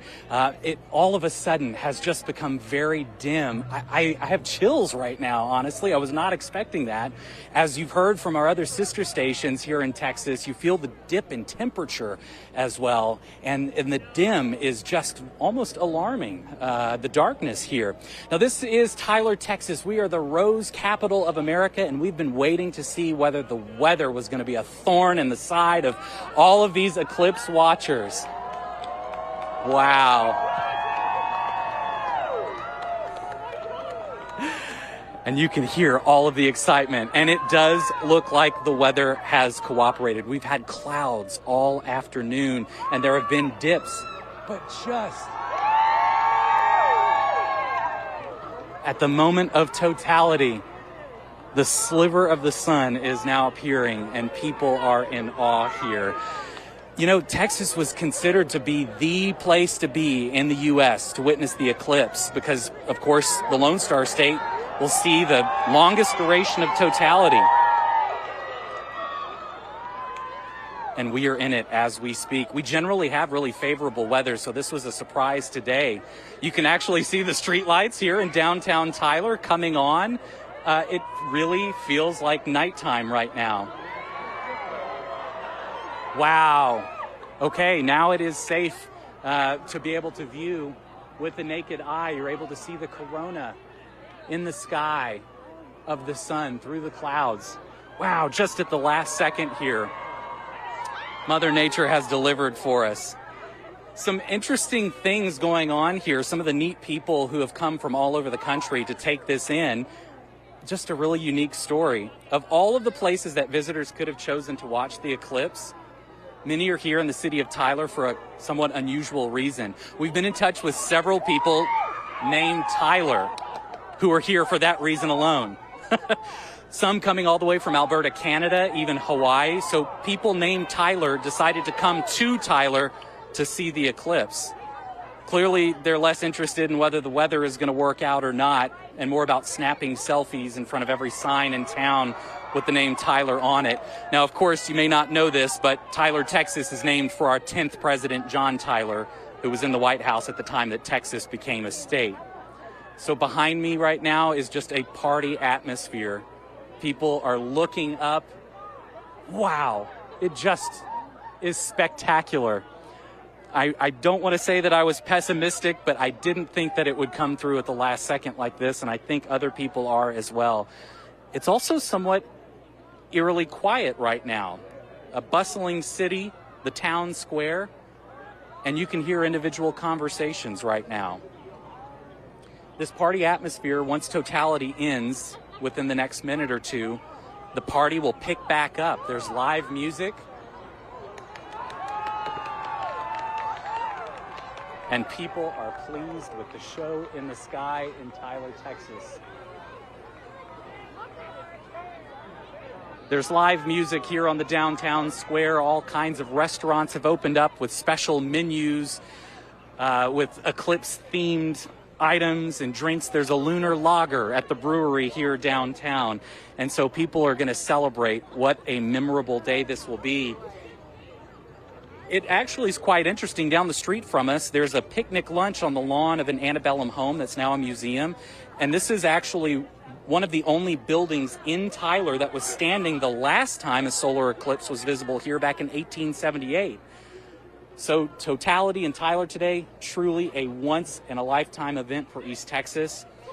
The next time that we'll be able to see totality here in East Texas will be about 300 years from now in 2343. So truly a once-in-a-lifetime opportunity.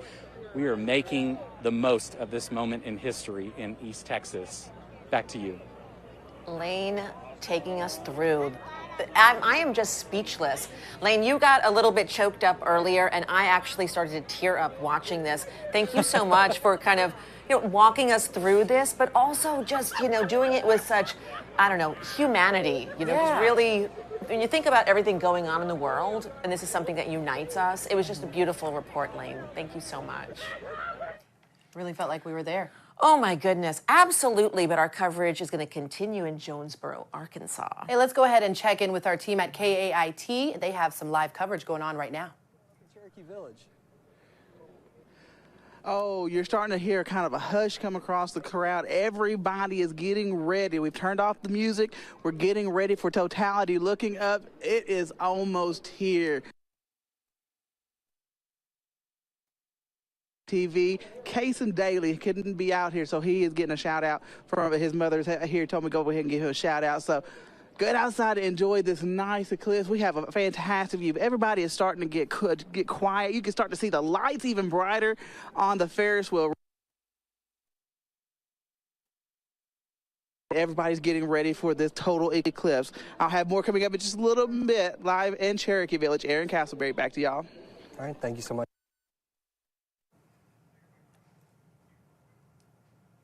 That was a live coverage from our team at KAIT in Jonesboro, Arkansas. Approaching Totality there. This has just been an incredible day. It really has. And you heard them talk a little bit about getting some chills as that weather starts to dip. Yeah. And now we're going to turn to Sandra and Ross for a look at what's ahead for the forecast for people who are in that path of totality. Yeah, I think he's getting chills from the excitement and from the temperature. Yeah, both. It gets dark, right? Yeah, it does. And depending on whether the air is dry or if it's humid, it depends on how much the temperature will drop. Dry air, the air will cool much quicker, so you'll see a more drastic drop in the temperature. Yeah, and our next stop is going to be Jonesboro, Arkansas, and we can tell you exactly when their totality is expected to begin or reach their maximum eclipse. Right, so the eclipse has already begun. That happened at 1:37 Eastern Daylight Time. It will reach its max at 2:56 Eastern Daylight Time, will last for 2 minutes and 25 seconds. Jonesboro is on the outer edge of that center point of the path. So if you're directly underneath the midpoint of the path, you'll get closer to 4 minutes or more. So they're on the edge, so it's a little bit shorter there. Yeah, and then from there, we're going to check in with Cape Girardeau, and, their totality is going to be around 3 p.m. That's when it'll get started, and it'll last, again, around 4 minutes because they're near that central portion of the path. Center point, and it will all be over with in Cape Girardeau at 4:17 Eastern Daylight Time. And you'll still get to see something even after totality itself ends. We're going to have some tips a little later how you could use a pinhole projector, and that way you can see little crescents of sun on the ground. So still some cool things to see. Waco, their temperatures are in the upper 70s. Same case for Tyler, Texas, 80 degrees right now in Jonesboro. So probably a lot of t-shirts. Exactly right, Sandra. And we saw all that blue sky in the live shot just a moment ago. So beautiful blue skies. It is going to be an amazing show there in Jonesboro, Arkansas. Yeah, and since they have sunny conditions, it'll be kind of interesting to see how much the temperature drops there. So we'll have to remember 80 degrees right now. Yeah, that's our experiment for today. Yes, yeah. And Cape Girardeau at 75, so in the mid-70s. So we've got some nice weather for a lot of locations that will be in the path of totality. Yeah, one of those locations experiencing that great weather, Poplar Bluff, Missouri. It is a popular place to be today. I like how you did that. Joe McLean from our station KFBS is there. Hey, Joe, what's going on now?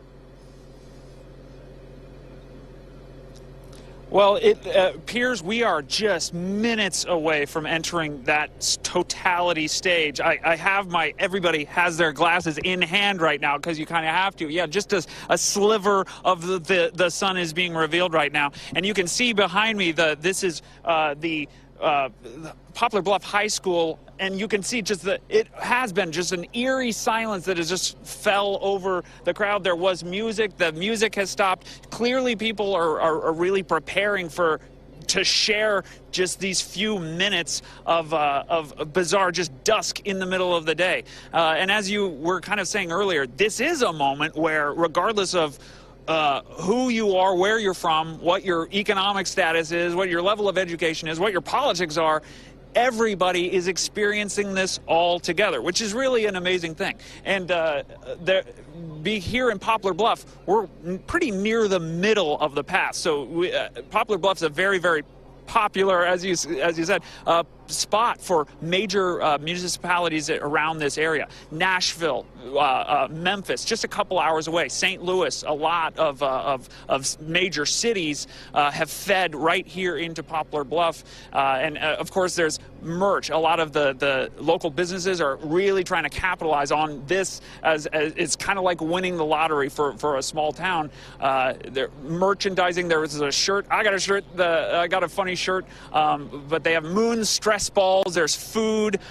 This has really been a big community event, and it's really amazing to see the unity here and everybody really just kind of coming together and again sharing this experience together. We are now just minutes away here in Poplar Bluff from entering Totality. It does feel like the sun is just kind of running out of batteries, as I described earlier. The temperature has fallen several degrees, just noticeably cooler.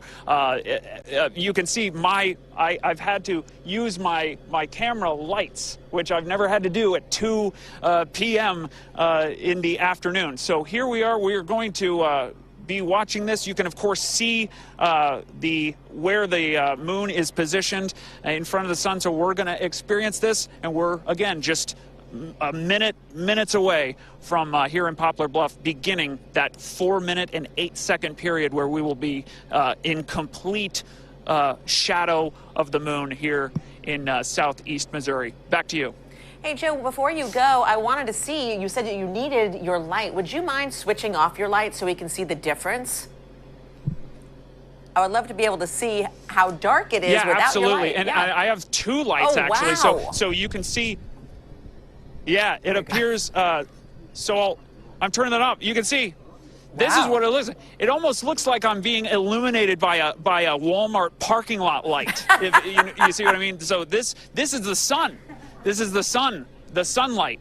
So it's really astonishing. Let me step behind my camera for a minute, and I'll show you down the hill, if you'll indulge me really quick. You can see the crowds of people that have come into Poplar Bluff. Let me sharpen that up. Got a big monitor there, Poplar Bluff High School. That would normally be the Jumbotron for football games. You can see it's showing. It's got a nice camera shot, but then you can see, the scores of people who've come to this high school campus. But really, I'm going to pan up really quick, and you can see the parking lot across the highway also full of people with cameras, with special observation equipments. I saw some telescopes. I don't know how those are going to help. Those might be dangerous. I don't know. But you can see, again, it appears we are in Totality now. So it looks as though it's dusk, and yet nowhere on the horizon do you see that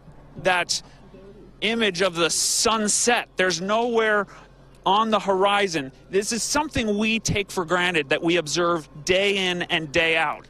The sun taking the normal pattern and providing us light. Right now, this is something that we as animals do not experience very often. So that's why this is bizarre. One concern, I'm hearing a siren, an emergency vehicle, travel down the highway. A big concern during this. We are now in Totality, very clearly.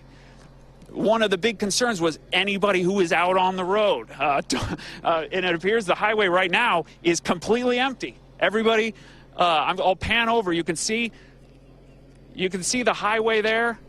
No cars on the highway right now. It's clear everybody is observing this. Well, there you've got a siren, a lighted police car. Take a look at that, though. Take a look at that. You can see there's no light from the sunset. There we go. Now we've entered Totality. You can see that, the lights. You can hear the cheers from down the hill. The lights went on. We have entered Totality now. You saw it just went. Everybody is cheering now. This is a moment of unity for this area, this entire area. And so here we are. It is apparently dusk, but it is 2 o'clock. We are in a total eclipse. We'll send it back to you. Incredible. Talk about a spectacle of an event. He deserves a raise. Our coverage of the Great American Eclipse continues. Rethink how you get breaking news. A rooftop collapses at a suburban hotel. With Local News Live, you get the big national stories direct from local reporters. Reporters who know the streets and the people. Authentic, unfiltered, live where the story is. Stay close, stay connected, because the big breaking stories are best told by those who live it. Local News Live, the news that hits home. Always streaming, always free. And you're watching coverage of the Great American Eclipse here on Local News Live. And weather across the nation, we've had some beautiful views of the eclipse here coming across northeastern parts of Arkansas, now to southeastern Missouri. Some great weather, really, in the nick of time. We've had some clearing skies in this part of the country, and that now extends up into parts of Indiana.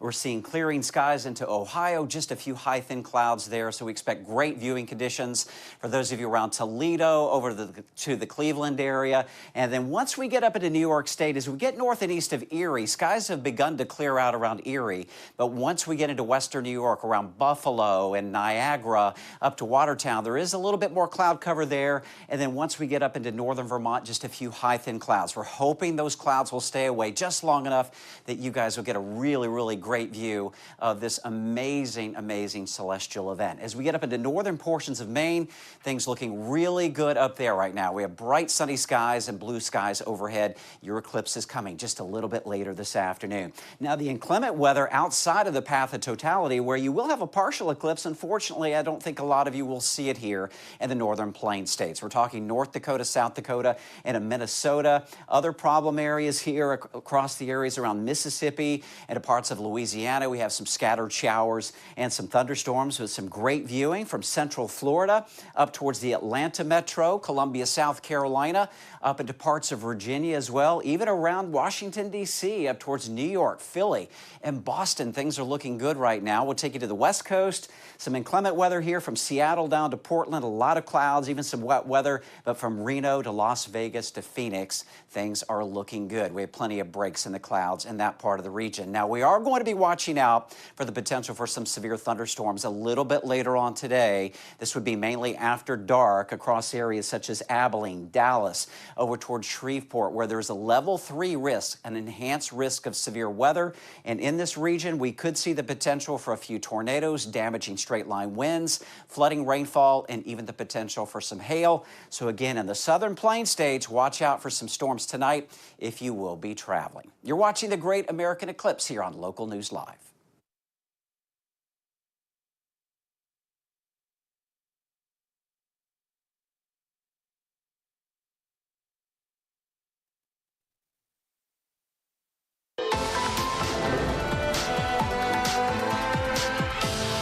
Welcome to the Great American Eclipse, happening now on Local News Live. I'm Deborah Alfarone. As you can see, we are really excited about this. I'm Rashida Kaba. For those of you just joining us, we are following the path of totality.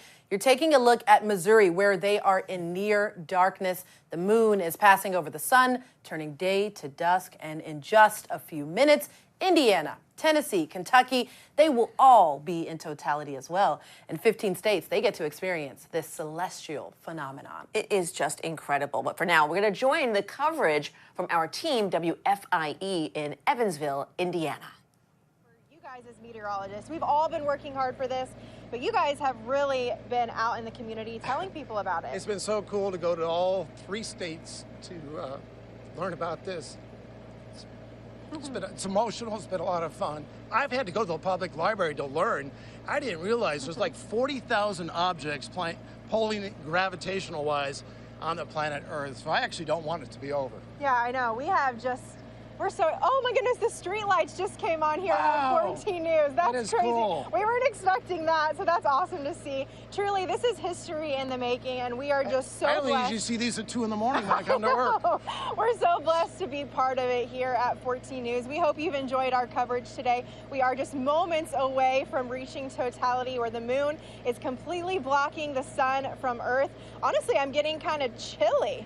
It is 2 o'clock right now. 2 minutes to go. It's kind of This is chilly out crazy. here. I wish I had a sweater. And you know what? The moon would get us speeding tickets. It's racing. The shadow is racing at 2,000 miles an hour. So it's going to cover. It's gotten darker since we've been out of here. I'm going to go ahead and put my glasses on. If you're looking up to the sky, you can barely see a sliver of the sun. We do have a crew in Albion, Illinois. Robinson Miles is out there with the crew. So we are showing people out there. There are plenty of people out there enjoying it. I'm hearing in my ear right now, it is very dark out there. I'm seeing birds flying. They're probably wanting to go back to their nest, right? Worried that it's about to hit home. We have, on our road out here, I see street lights flickering on too. So it's kind of funny. We weren't expecting that. Well, there's people at Mesker Park Zoo, the patrons out there. They're going to be able to study some of the animal behavior. I feel like it's New Year's Eve overall. We have a countdown. What's the time check? Yeah, less than 30 seconds. We're going to take the sunshot full so you can enjoy it, so we can enjoy it. All these street lights are coming on. This is crazy. What an exciting time. History truly in the making. I can't wait. Countdown to 2:02. Kenny Perkins will shout out the time. We're coming into Totality. This is going to be incredible. More street lights are coming on here. It's definitely getting darker. It is 2:02 currently. All right, I have my glasses on. I'll announce when we're in Totality, and you'll be able to see Bailey's beads. That's a topography that's working off the moon, the landscape, the diamond ring, the last glimmers of light from the sun. We're about almost to Totality. Here it is, a few seconds away. I have my glasses on. This is going to be a wild ride. Bailey's beads. We're covered. Totality. Wow, that is amazing. It is safe now to take your glasses off. I'm sorry, there's Venus. I can see Jupiter. There is Venus, the brightest object in the sky. And that's the sun's atmosphere. We're showing the riverfront right now. It is dark, what you're seeing.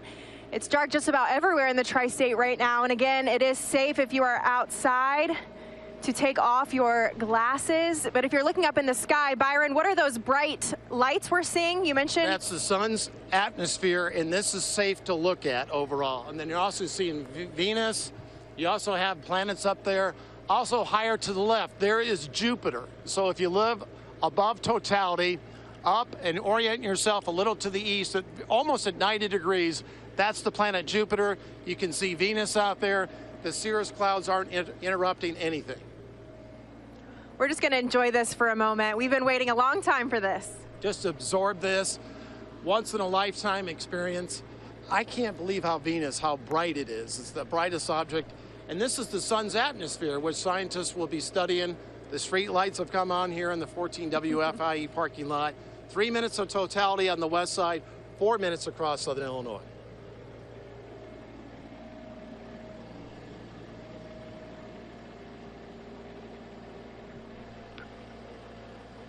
Time check, we're at 2:04. 2:04. Now remember, coming out of Totality, you'll need your eclipse glasses on again. A little bit longer across southern Illinois. Right now you're looking at Evansville's riverfront, where plenty of people have gathered into the tri-state to enjoy the solar eclipse. This is the moment we've been waiting for, folks. Soak it in.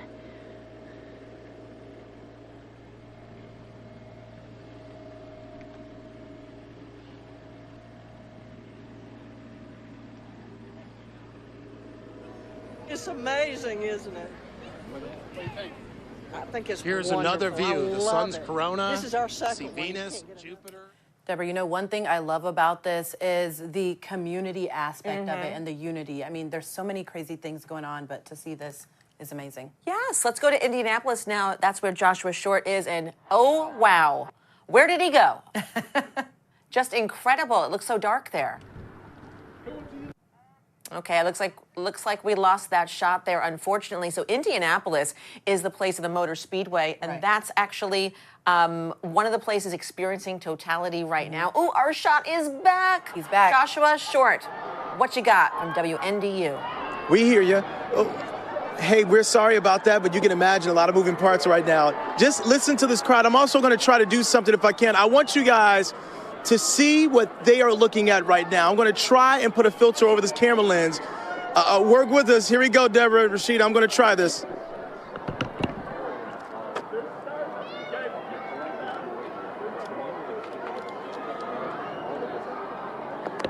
We're going to try. I'm going to have my photojournalist point up at what we're seeing. This is truly outstanding. I don't know if you guys can get a look at what we're seeing right there through the camera lens, but we are seeing the sun's atmosphere right now. It is like turned nighttime suddenly in Indianapolis.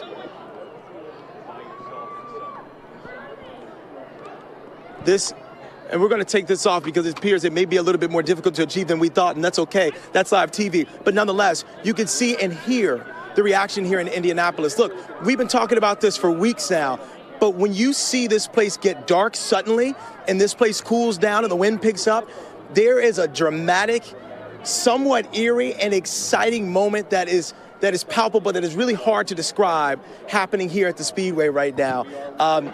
We are in a place that you don't see this many people at the Speedway unless it's Memorial Day weekend for the Indianapolis 500. And so the fact that we're seeing these, I mean, look at these kids. Look at the family members. Look at the babies. We have some folks here from Purdue University. We have astronauts here on site. We have, obviously, people just like us, storytellers and journalists here, just in awe right now. And it's really indescribable, guys. It really is. Well, Joshua, I mean, the stars are out. It's insane. Joshua, I just wasn't sure if you could hear me. It is incredible. And I'm wondering, because you have like a little jacket on, what's the weather like? Is it true? Is it getting a little chillier? It is indeed. In fact, you saw me just under an hour ago, and I had to take this off because it got hot really quickly. It was 72 degrees at last check. I believe we're now in the mid-60s, and it could be lower at this point. But that shows you just how quickly things can change. We're in Totality right now, and this is something that nobody has ever experienced before here, and probably no one else will experience in this lifetime, as it is a once-in-a-lifetime event. It is indescribable right now, and you can hear the cheers all the way from the track, which is about a city block away from me here, not even. And obviously so many people here in the plaza just enjoying quite the sight. It's literally like a scene out of a movie. I know you guys have been seeing this over the last hour and a half, but to actually see this, to actually experience this, it's truly remarkable. Hey, Joshua.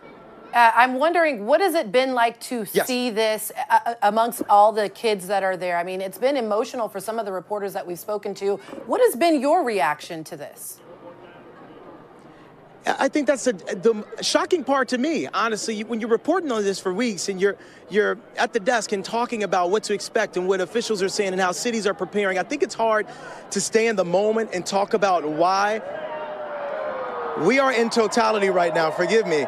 You can see the glow. If we can point our camera upwards, this is outstanding. You just asked me to describe the moment, and I get a lump in my throat because what you're seeing right now is Totality. And it is really hard to describe this. No matter how much we've prepared you, our viewers, for this, being in this place, in this space right now, it is heart-rending. It really is. Wow.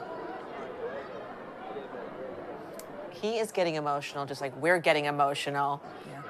Joshua Short, we're going to let you take the rest of this in. You are doing a great job out there. Thank you for bringing that feeling to us. Yeah, certainly an emotional time to be out there. Yeah. Well, we're going to continue to chase the path of Totality. Yes, so let's check in with our team coverage from our station WOIO in Cleveland, Ohio. It's dark. I mean, it really is, and it's even going to get darker, and it's a weird kind of feeling, isn't it, Nick? It absolutely. 3:09. So we're still 4 about minutes 4 away. minutes away. And you can see this is a live picture right now as the moon almost completely covering the sun.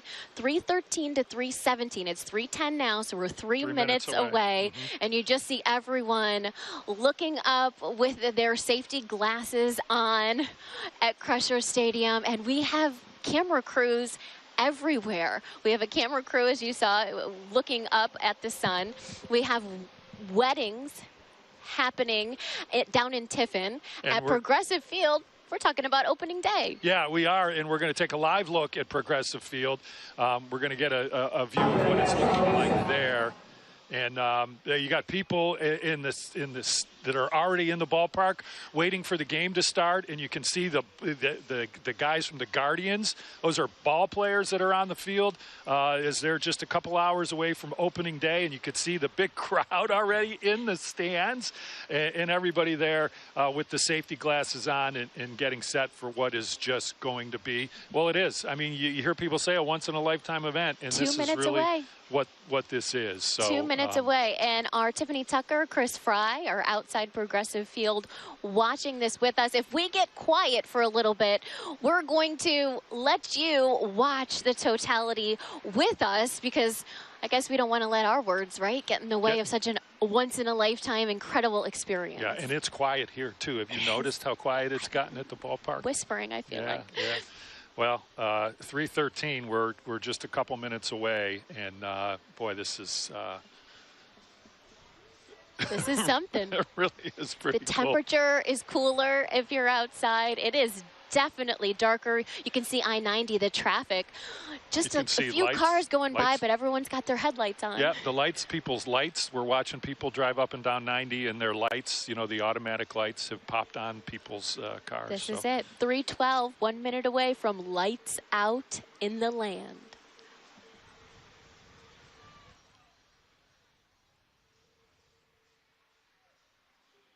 Look at that.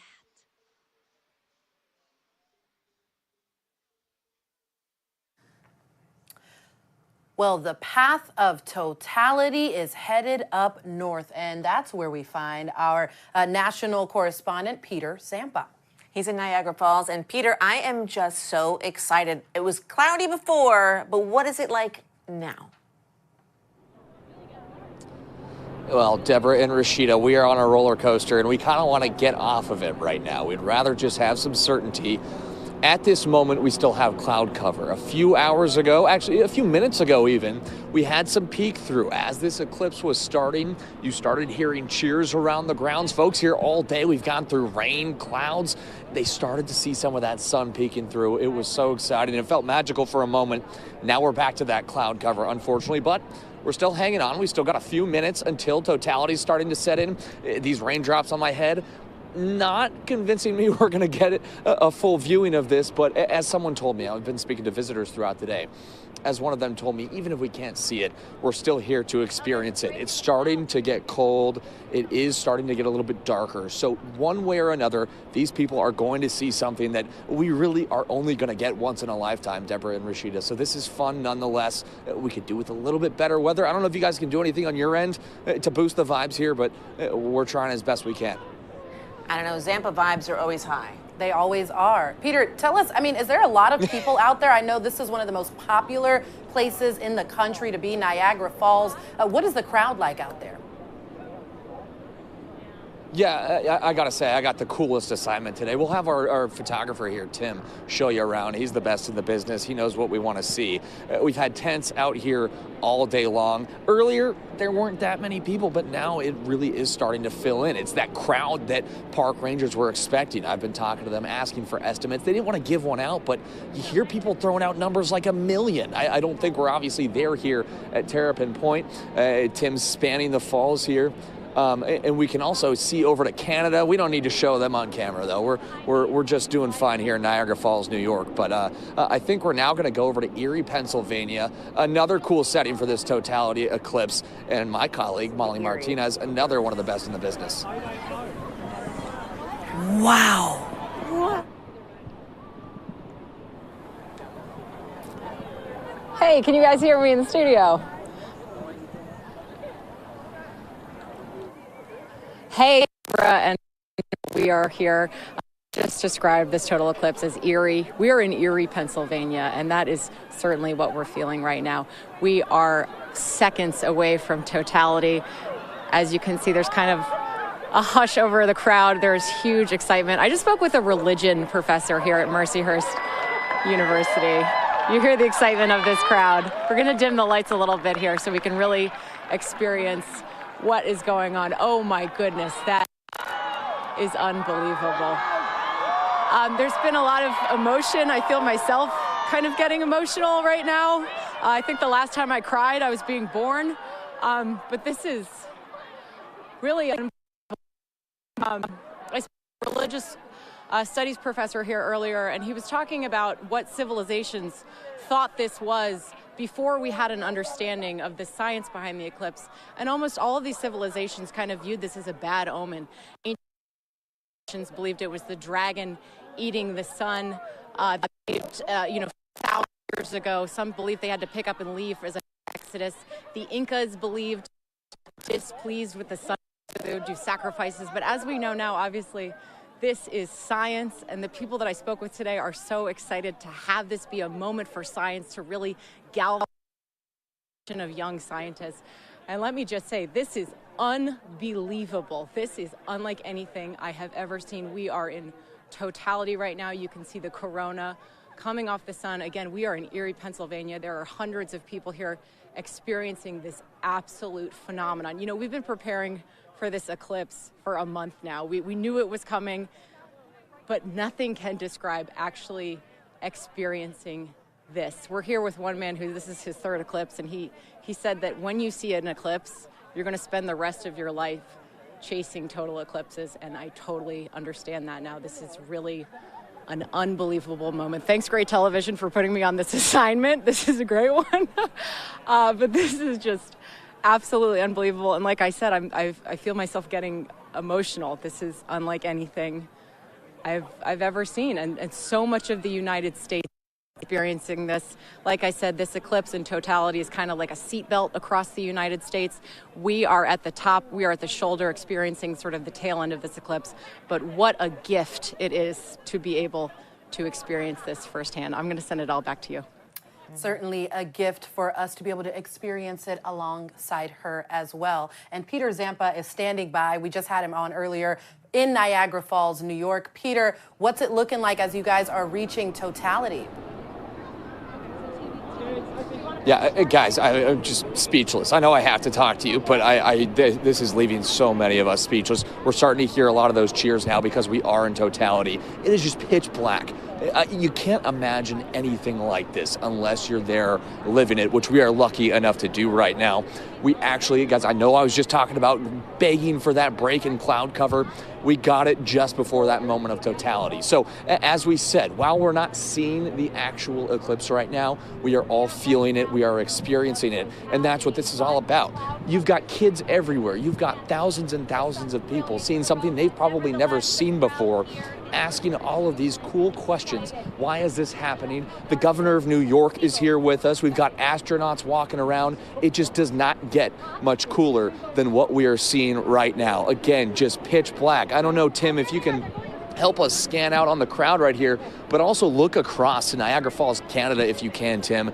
That's a city that is just completely lit up right now. It's not supposed to be. It's supposed to be 3:30 in the afternoon. We don't have sunset for another few hours usually, and it's just a city at night. It looks like it's just over there, the nightlife is going crazy, but the reality is this is just a phenomenon in our universe that we are so lucky to be living through. The crowd is cheering again because we're starting to get a little bit more of a peek through.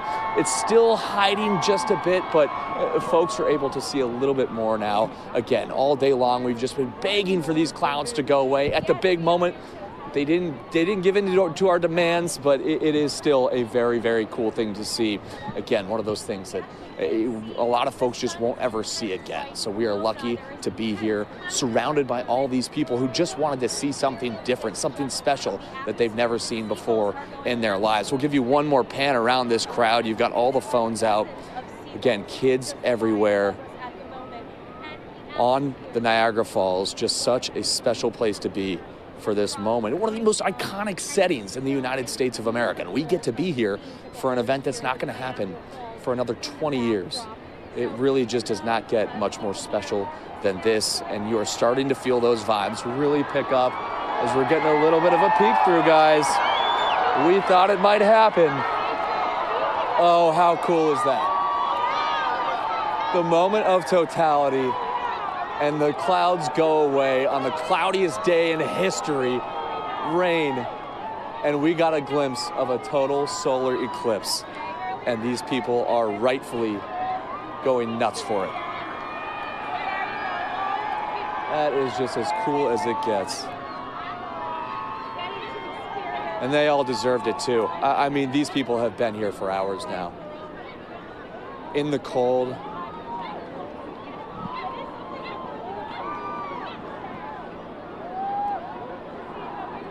Just so cool. And now it's starting to get a little bit lighter, but we're gonna get another break in the clouds, folks.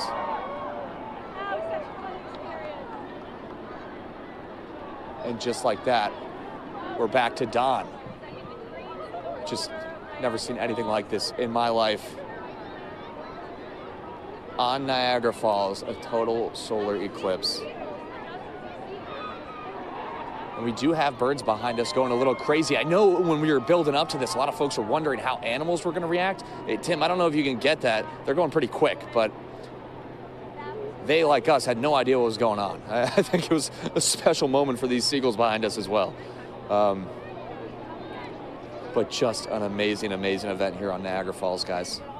Now, Peter, we heard Molly say earlier that once you see one eclipse, you are now an eclipse chaser. Yeah. Now, is this the truth for you? You've now experienced it. I saw you get a little bit emotional there. Is this something you're going to continue to do? I mean, why not? You heard how excited I was. It's just, you think, okay, it's going to get a little dark. It gets dark every night. That's fine.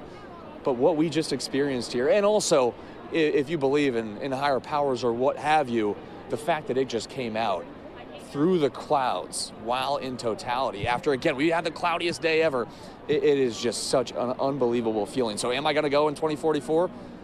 You betcha. Somewhere. All right, we're going with you, for sure. Senior national correspondent Peter Zampa taking us through totality in Niagara Falls, New York. Thank you. Oh, I'm just a little speechless there, but we're going to go now and check in on our team coverage from our station, WOIO in Cleveland, Ohio. The eclipse was the best part of the day. Sam's reaction was the second best. If anyone ever questions how passionate she is. Really is. All our meteorologists are. Absolutely, absolutely. Yeah. And I know they were talking about those Here Comes the Sun was playing at Progressive Field. Total Eclipse of the Heart was playing here at Crushers Stadium. And I think we're going to go inside to Leah Doherty, who is on the field at Progressive Field. Leah, we heard the emotions outside from Jason and Tiffany and Chris and from Sam and from even Nicole and myself, who were just awestruck by this. What was it like there in the ballpark? You guys, it really was such a special moment where it felt like time really stopped. We're here getting ready for a baseball game, the Guardians and White Sox, home opener here, first pitch at 5:10, but for a brief moment in totality, the White Sox players came out, the Guardians players came out, and everybody just stood out here and watched. The guys were on their phones taking pictures, everybody had their glasses on, and it was just a moment where time stood still. Now we're back to business as usual, right? We're getting ready to a game. The Guardians and White Sox actually changed their batting practice schedule today to be able to make time for this moment. But I'm here with Mark Schwab and Ashley Holder, and we all just stood together in awe watching this solar eclipse. We couldn't have asked for better weather. I know we've been talking about that, but for baseball in April right here in Cleveland, the conditions have been incredible. What a moment that we were here able to witness, and we're only getting started because the fun continues. First pitch at 5:10, Guardians home opener between the White Sox and the Guards here. The fans are in the stands. Gates opened at 2 o'clock, so they were able to make their way in, but what a special moment that we were able to witness live at Progressive Field. Leah Doherty, 19 News. Look at the sun shining in the ballpark, just like here. It's it's our job to put stuff into words, and I didn't really have them at first. I don't think I still do, and I can't get over the sunset thing. I don't know why. I can't. And so everyone's going to have their own little thing about this, and I hope you really enjoyed it. I really hope you did. And I know the people out in Sandusky probably did. Right, can you imagine being at Cedar Point, right? You have beautiful Lake Erie as a backdrop. How are things out there? Brittany Weir has been alive out at Cedar Point. What was it like in Sandusky watching that incredible, incredible event, Brittany? Yeah, it's absolutely beautiful out here. There was people all over the lawn right here, people on the beach. Again, we had those cheers as well, but it was really cool to see the seagulls. They were kind of going crazy here at the beach at Cedar Point. Some of the rides lit up as well because it was so dark. That was live coverage. Yeah, from WOIO, our station out there in Cleveland. You are watching the Great American Eclipse. Rethink how you get breaking news. A rooftop collapses at a suburban hotel. With Local News Live, you get the big national stories direct from local reporters. Reporters who know the streets and the people. Authentic, unfiltered, live where the story is. Stay close, stay connected, because the big breaking stories are best told by those who live it.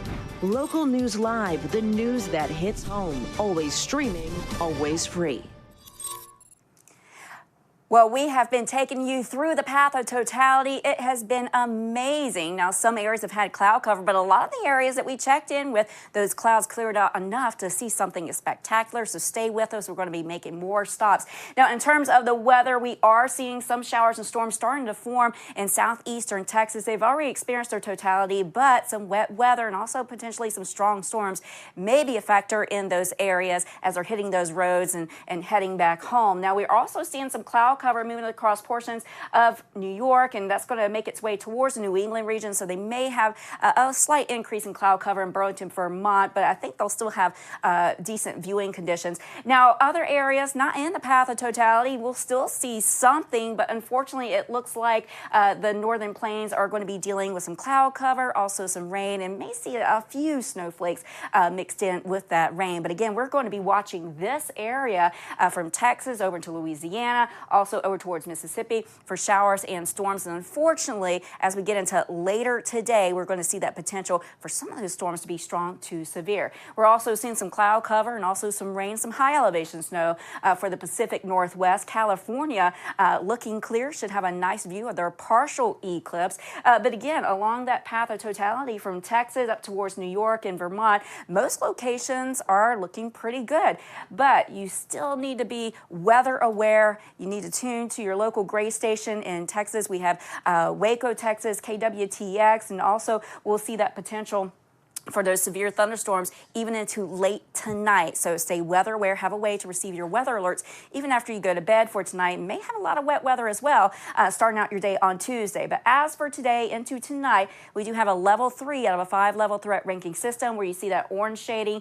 That's including Dallas and also over towards Wichita Falls. That's where we could see numerous severe thunderstorms. But again, I think it's going to be later this afternoon. Unfortunately, by around 5 or 6, I think is when we'll start to see those areas, seeing that weather really ramping up. Can't rule out a few tornadoes, also some large hail possibly to the size of golf balls, and looking at some strong damaging winds in the forecast as well. You're watching the Great American Eclipse.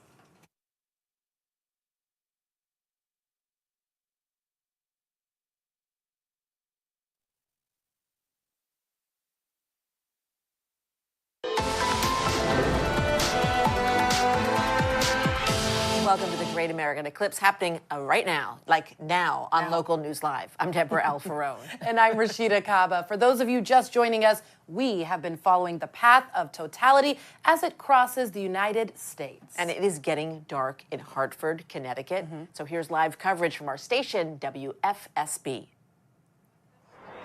Probably not, because you're how old? 10. 10. Oh, you might have seen 2017. Okay, but you were very young, very little then. I don't think I've seen 2017. Hey, how are you? Oh, that's awesome. And you're here with your family? Yeah. This is great. Thank you so much for coming. Hi, thank you for having us. This is great. It's so amazing. It's incredible. Isn't it? It's just terrific. Thank you so much. Yeah, once in a lifetime. Once in a lifetime. That's what people are saying. Yeah, and if we spent a lot of time out here today. Sunscreen was certainly key before some of these clouds started rolling in. Exactly. But there's actually been a noticeable, sensible change in temperature as the eclipse has been taking place. It's gradual. Yeah, I have goosebumps. It's pretty incredible. It's really incredible. So we hope that you have an opportunity to see it, watching us here on Channel 3. Hey, little man, what are you up to? Are you guys watching the eclipse? Yeah. What are you seeing through your glasses? It's mostly just the moon covering up the sun. That is, and how old are you? 5. right. And what's your name? Gabriel. Gabriel, you are a very smart young man, and I think he's going to become a meteorologist. That's incredible. That is incredible. That's so awesome. The people are having such a good time, so much fun, and it's going to continue. The party continues. Yeah, so we still have until the 4 o'clock hour for the partial phase for us to end here in Connecticut, but things are still ramping up. In the path of totality in northern New England, Mike Slifer, he is in that path. He's going to see 100%. Well, we saw about 93% here in Connecticut. He's live in Presque Isle, Maine. Mike, how are you? Good to see you. Mark, Scott, sounds like you guys are having an awesome day in Connecticut, and we are approaching totality here in Presque Isle, Maine. We are on the UMaine Presque Isle campus right now, and it's getting dark, and it's getting chilly. We can still feel a bit of wind. The temperature has dropped dramatically, though, and we are watching the skies get darker by the second, approaching totality. Totality here begins just after 3:32. My glasses are still on. We still need the glasses to be able to view it, but all I can see is a little sliver of the sun still exposed. And there's this really cool phenomenon that sometimes happens during total solar eclipses, and they can happen during partial eclipses too, called Bailey's beads. And what that is actually the sunlight shining through the valleys, the peaks and valleys on the moon's surface. And there's the cheers as we have reached totality. So at this point in time, it is safe to take the glasses off and view the sun's corona. Just to give you an idea of what it's like to be here right now, no matter what direction you look, it looks like it's around sunset, and you can still hear the cheers behind me as everybody is just going wild. What an incredible event. Absolutely breathtaking, unreal to actually be here experiencing. There's a few hundred people here who have turned out to this event at UMaine Presque Isle, and everything is just, outside of the cheers, quiet. We've lost some of the wind. Things have calmed down a bit. I can see stars. I can see planets. It looks almost like nighttime. The birds have left their roosts. We've seen some birds flying overhead. And again, no matter what direction I actually look in, it looks like it is sunset right now. 360 degrees of sunset. You can see everybody out here on their phones. We have people out with telescopes who have been here documenting and enjoying this since it began. We will reach our peak of totality around 3:33. And we're also one of the last places in the U.S. to actually experience totality. After this, the eclipse will be visible in Canada. And then it becomes the Great Canadian Eclipse, which, of course, is beyond what we tend to cover.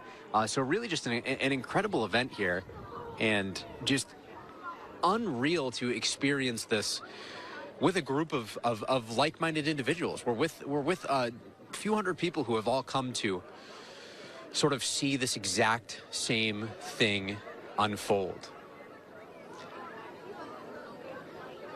So what we're looking at is the sun's corona, and that is that little bit of light that you can see around the moon. So right now the moon is between the Earth and the sun. Again, it is safe to look at this without eclipse glasses on during totality. So this is one of the perks of being in Presque Isle right now, is that we can actually just take this in for what it is. We don't need to worry about having the eclipse glasses on. As the moon continues its path, its journey, and eventually we start to see sunlight break back through, we will have to put the eclipse glasses back on to continue to watch this event unfold. But again, we are here with a few hundred people who are all like-minded individuals who came out just to enjoy this celestial show, and a show it has been. Some people here have been camped out since this morning.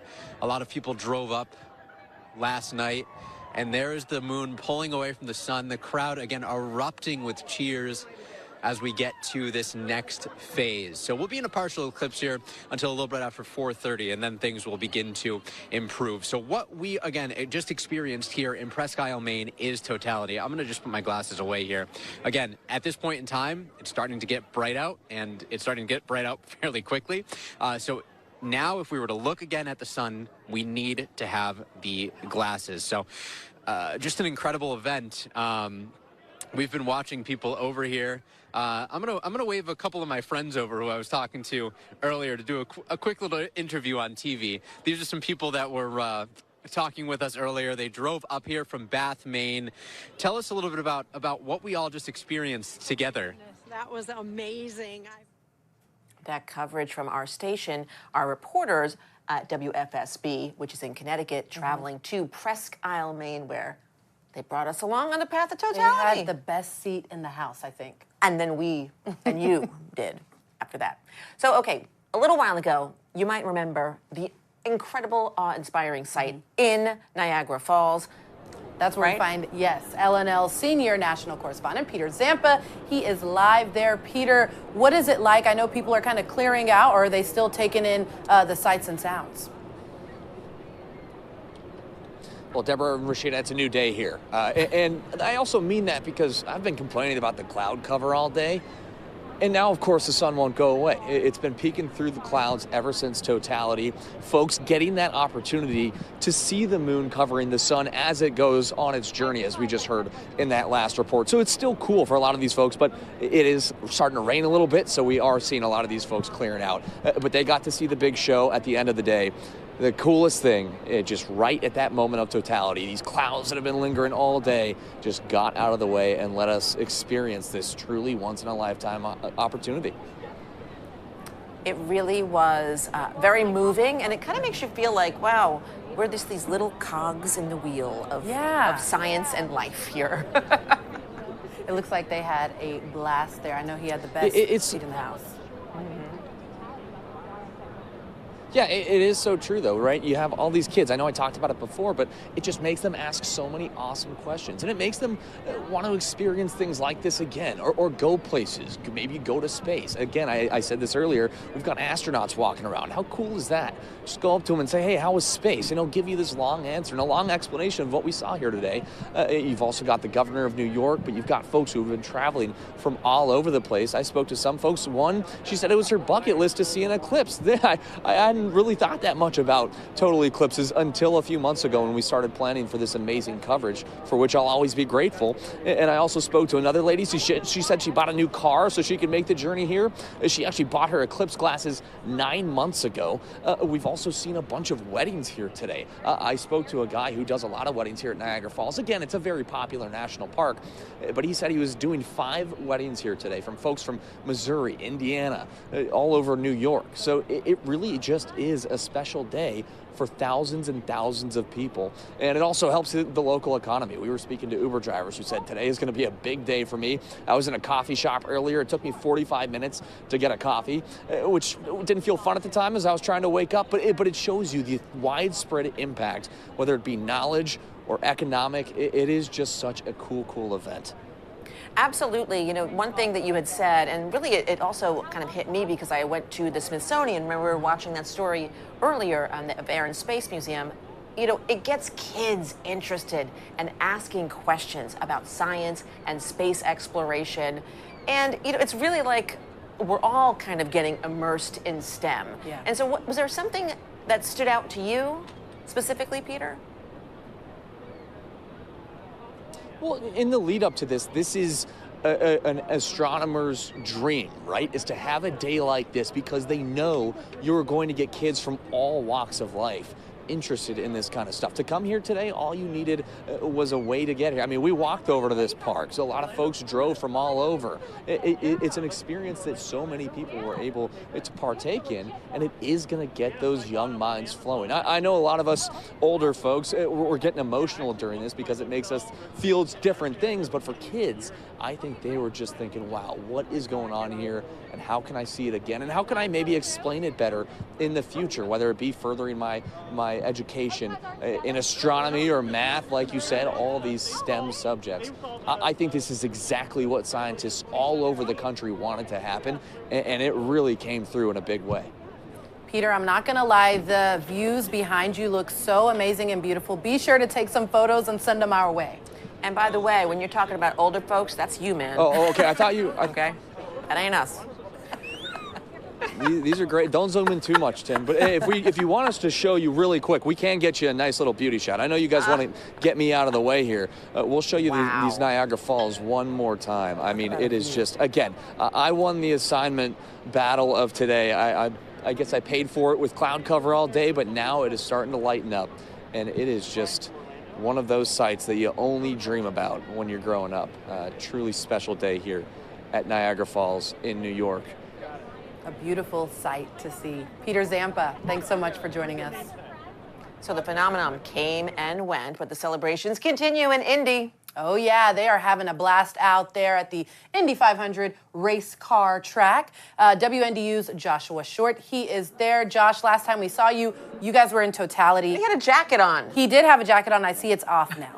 I had a jacket on, yes. Yeah, I did. And then the sun came out again. It's really hot again out here, but I'll tell you what, there was an energy that you cannot describe out here, and it had nothing to do with the sun at that moment. It was powerful. We just heard Peter talk about it briefly there. It is hard to describe, and I'm not just saying that. I asked the kids as well. You know, kids, they say the darndest things, and so why not ask them how they felt and what they saw? And when I talked to them just a couple minutes ago, they could not describe it. They thought they would see fire. They thought they would see something orange, but then when you see something that is almost pure white and you see this refraction of light around it, it is just something really powerful and somewhat symbolic in a way to so many people here on the ground who traveled thousands of miles to come to such a sacred place for different reasons, right? We're talking about a racetrack here. We're talking about racing, but that's not the case right now. We were looking up into space and so far away, yet we felt as if it was right here in front of us. And it was something really special, guys. It's really indescribable. 2044 is the next time we are going to have one in the United States. Tell me, are you now hooked as an eclipse chaser? You know what? I am. I will say this. We had a lot of eclipse chasers out here. We saw folks with their telescopes. We saw people looking up about an hour before and would not look down until after totality. That was something that was very unique. You could feel leading up to the moments of totality. You could see people beginning to look up. You saw this place just calm down a little bit, and then things quieted down. And then the first screams we heard is when we were on with you, and so the viewers had the front row seat just like I did. But I said this about 30 minutes ago, and I'm going to say it again to both of you guys. It was surreal because we are in a position to inform people, right, and to educate people and to let people know what to expect and how to prepare.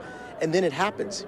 And when this happened, it was something really special and undeniably unique. I think that's one thing I can tell you, that being here in Indianapolis at the site of what everyone calls is the center of the racing world, this was the center of something else for a brief moment in time. And it is something that I will always remember. It is something that I think so many people here will always remember. And after a day like this, I think it's only right that you break out the Indy 500 jug of milk. I think that's the best way to celebrate, right?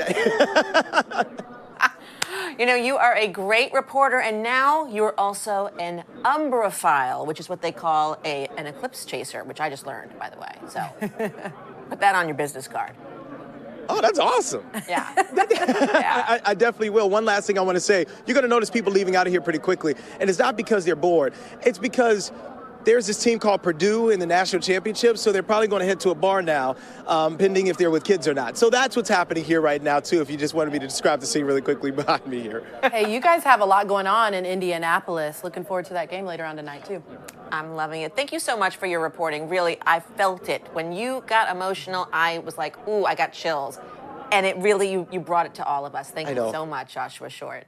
It was incredible. It really was. I mean, to see reporters get emotional like that, you know, a lot of times they're covering the story, but to be able to be part of history is nothing short of amazing. It really is.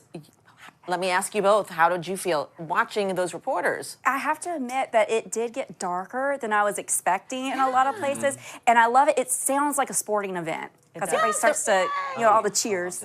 I loved all the cheers and just the emotion. I mean, we were feeling it. We're in a studio, so we're actually not experiencing it.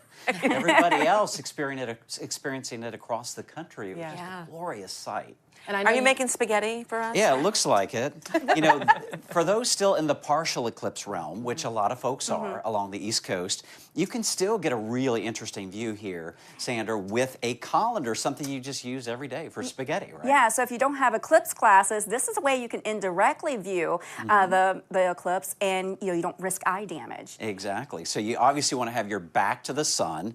The sun will shine through these small little pinholes in the colander, and then if you face it towards the ground, you'll see a bunch of little crescent shapes. just like this. And and it's really cool because you see it happening. So it's a really good way to view indirectly. We even go a little bit closer. Maybe you can see those little C-shaped crescents. So this is when the partial eclipse is taking place. So it's very cool. So not done just yet. You still have something you can see. Yeah, and we've got not just things you can see, but also the feel. We were talking about like what it must feel like to be out there with everyone, but also the animals, the creatures. Yes, the night creatures. The crickets come out and they're chirping. Usually just about 10 to 15 minutes before totality, and we heard a lot of that. Yeah, and even spiders will start to take down their web and then put it back up after the eclipse. That's an interesting tidbit I did not know before today. All of these interesting tidbits. And you know what else is interesting? Yeah. I'll let you tell them. We're getting smarter. We are? We are. I don't know about me, but you definitely are. We're going to go to WCAX and their live coverage. And is our meteorologist, Peter Kavakowskis, who was at the 2017 total solar eclipse in Kentucky. Peter, this was fascinating. You told us it took you 7 hours just to go 10 miles. Yeah, that was one thing that we were definitely not prepared for back in 2017. They say the eclipse is a once-in-a-lifetime experience. That traffic that we experienced back in 2017, also a very much a once-in-a-lifetime experience. Saw taillights for miles back in 2017, and it took us a long time just to get anywhere. As a matter of fact, here we are in St. Johnsbury just a few minutes ago when we were in totality. We were talking about these streets jam-packed and full of people, but that definitely not the case anymore as everybody starts to shuffle out. As a matter of fact, local officials are warning people here about major slowdowns, especially on I-91 South as well as I-93 East. So we are definitely gearing up for a good amount of traffic as we head through the next few minutes and over the next several hours as well. For now, live in just St. Johnsbury, Peter Kavakowskis, Channel 3 News. Peter, thank you. And Vermont emergency management officials say they've learned a lot while preparing for this major statewide event. They say key to their success is the pre-planning work that went on and all the teamwork, making sure that they brought in as many partners as they could early on in the planning process instead of waiting until later. Throwing that net as wide as you can at the beginning, and if some of the agencies don't end up having a large part in it, it's easier to kind of move them off than it is to bring them back on at the last minute. So really being all-inclusive in your planning process is really what worked well for us, and we would do that again.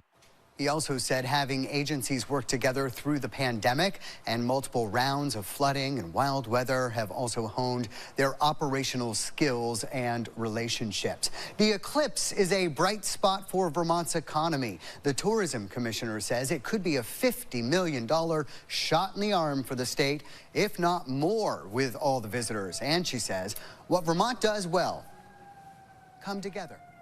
That was live coverage from WCAX in Burlington, Vermont. Now we're heading over to Cleveland, Ohio, where we find WOIO's Jen Pachano. She joins us live. Hey there, Jen. Hey there, we're about 30 minutes past max totality. Of course, we here in Cleveland, we're in the path of totality, and boy, was it exciting. About 2 o'clock when the eclipse really started to begin in earnest, you could see everybody put on their safety glasses here and start to kind of cheer. And then the crowd got a little quieter and a little quieter and a little quieter as it got closer and closer to max totality. And it was really cool, kind of I would say a picnic vibe here. We're at Edgewater Park, which is right on the shore of Lake Erie. And so So people came all day long, kind of staked their claim in some good prime real estate, if you will, for viewing areas. The Metro Parks was here with really cool telescopes to help people take a look at it. And other people brought their own telescopes. They brought filters for their cameras. And there was like a picnic. It really was. There were people grilling out. There was people playing soccer and frisbee and all that. And then when max totality hit at 3:13, it happened quick. The temperature dropped. It got significantly colder. Everybody that was in t-shirts put on their coats and their sweatshirts. We started to hear the birds chirping. I think they were a little confused as to what was going on. You saw that 360 sunset that even people who were not in the path of totality were treated to as well. And it got a little bit quieter. People were cheering. It really was an incredible and pretty moving scene here in downtown Cleveland. And we were not alone. Some 200,000 people were predicted to be here in various parts. There's 30,000 people that are at the Great Lakes Science Center just to my east here. The Rock and Roll Hall of Fame had a major event. And oh, by the way, the Guardians have their home opener. Their first pitch is in about an hour now. So very big day here in Northeast Ohio. And it is still going on. So there's still some people sort of getting the tail end of this total solar eclipse. For now, reporting live, I'm Jen Pachano. Thank you so much, Jen, for that live report. I could feel it. We're going to go now, though, to St. Louis and to KMOV's Alex Gall. Yeah, Alex, you got to experience it firsthand. So what was it like for you, and what is the environment there like? Sure. So we are in Perry County. This is about an hour and 45 minutes south of St. Louis. St. Louis wasn't quite in the path of totality, just 99%. But right here in Perry County, we experienced 4 minutes and 8 seconds of totality. It was incredible. Now, if you take a look behind me, things have cleared out a little bit. We're about 50 minutes past totality. We got a group over here that is still just basking in sort of the last sliver of this eclipse. You see their giant telescope that they brought out. We actually made the drive down here to Perry County with a couple of school groups from the St. Louis area, some 11th graders, some 12th graders, and it was really cool to watch this alongside them. You know, we are lucky. This is our second eclipse in our area of totality in the last 5 years. So the students that we were with, they experienced it when they were 5th and 6th graders, and they said, it was okay then.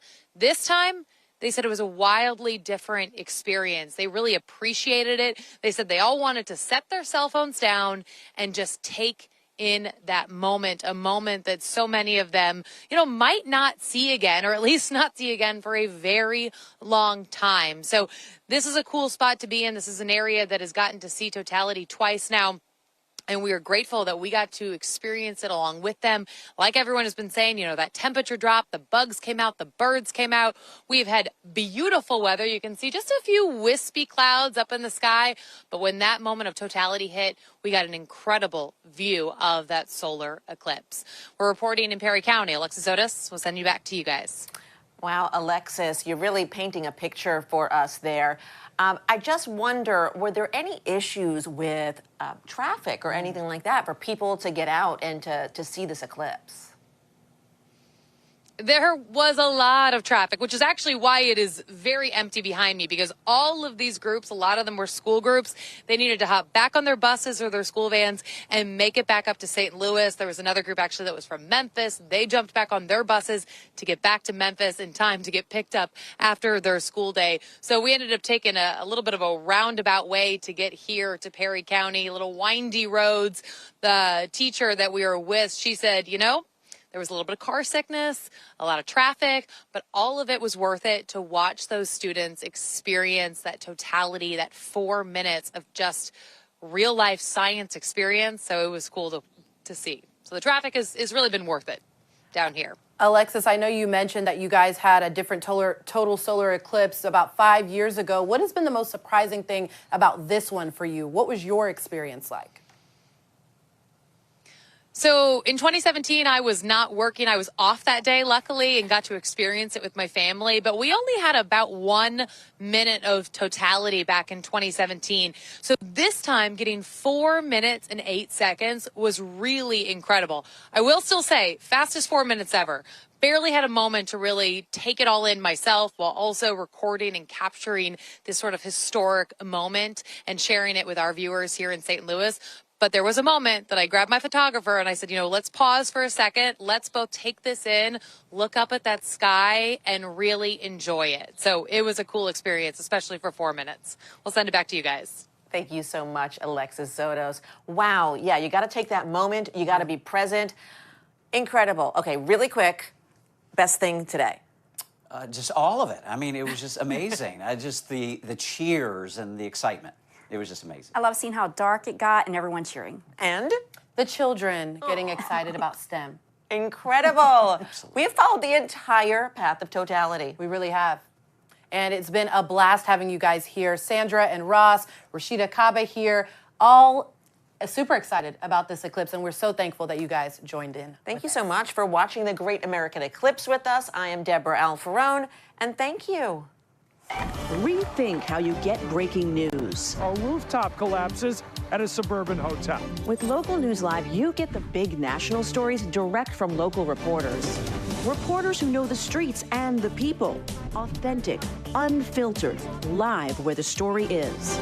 Stay close, stay connected, because the big breaking stories are best told by those who live it. Local News Live, the news that hits home, always.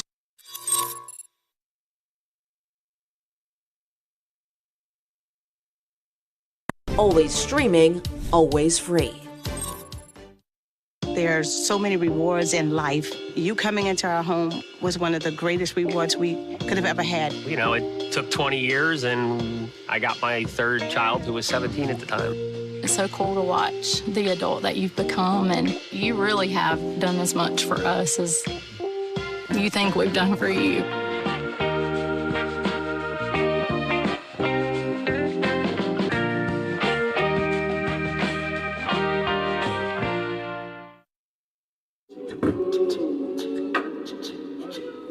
Man, it's lonely. Like, going through life lonely.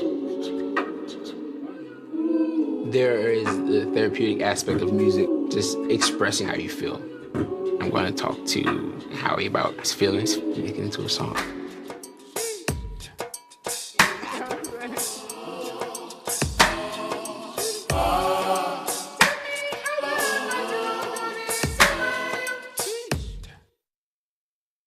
Rethink how you get breaking news. A rooftop collapses at a suburban hotel. With Local News Live, you get the big national stories direct from local reporters. Reporters who know the streets and the people. Authentic, unfiltered, live where the story is. Stay close, stay connected, because the big breaking stories are best told by those who live it. Local News Live, the news that hits home, always streaming, always free. Every day, thousands of kids start vaping. And I can't let this happen to my kid. Of course, it's awkward to talk to kids about the dangers of vaping.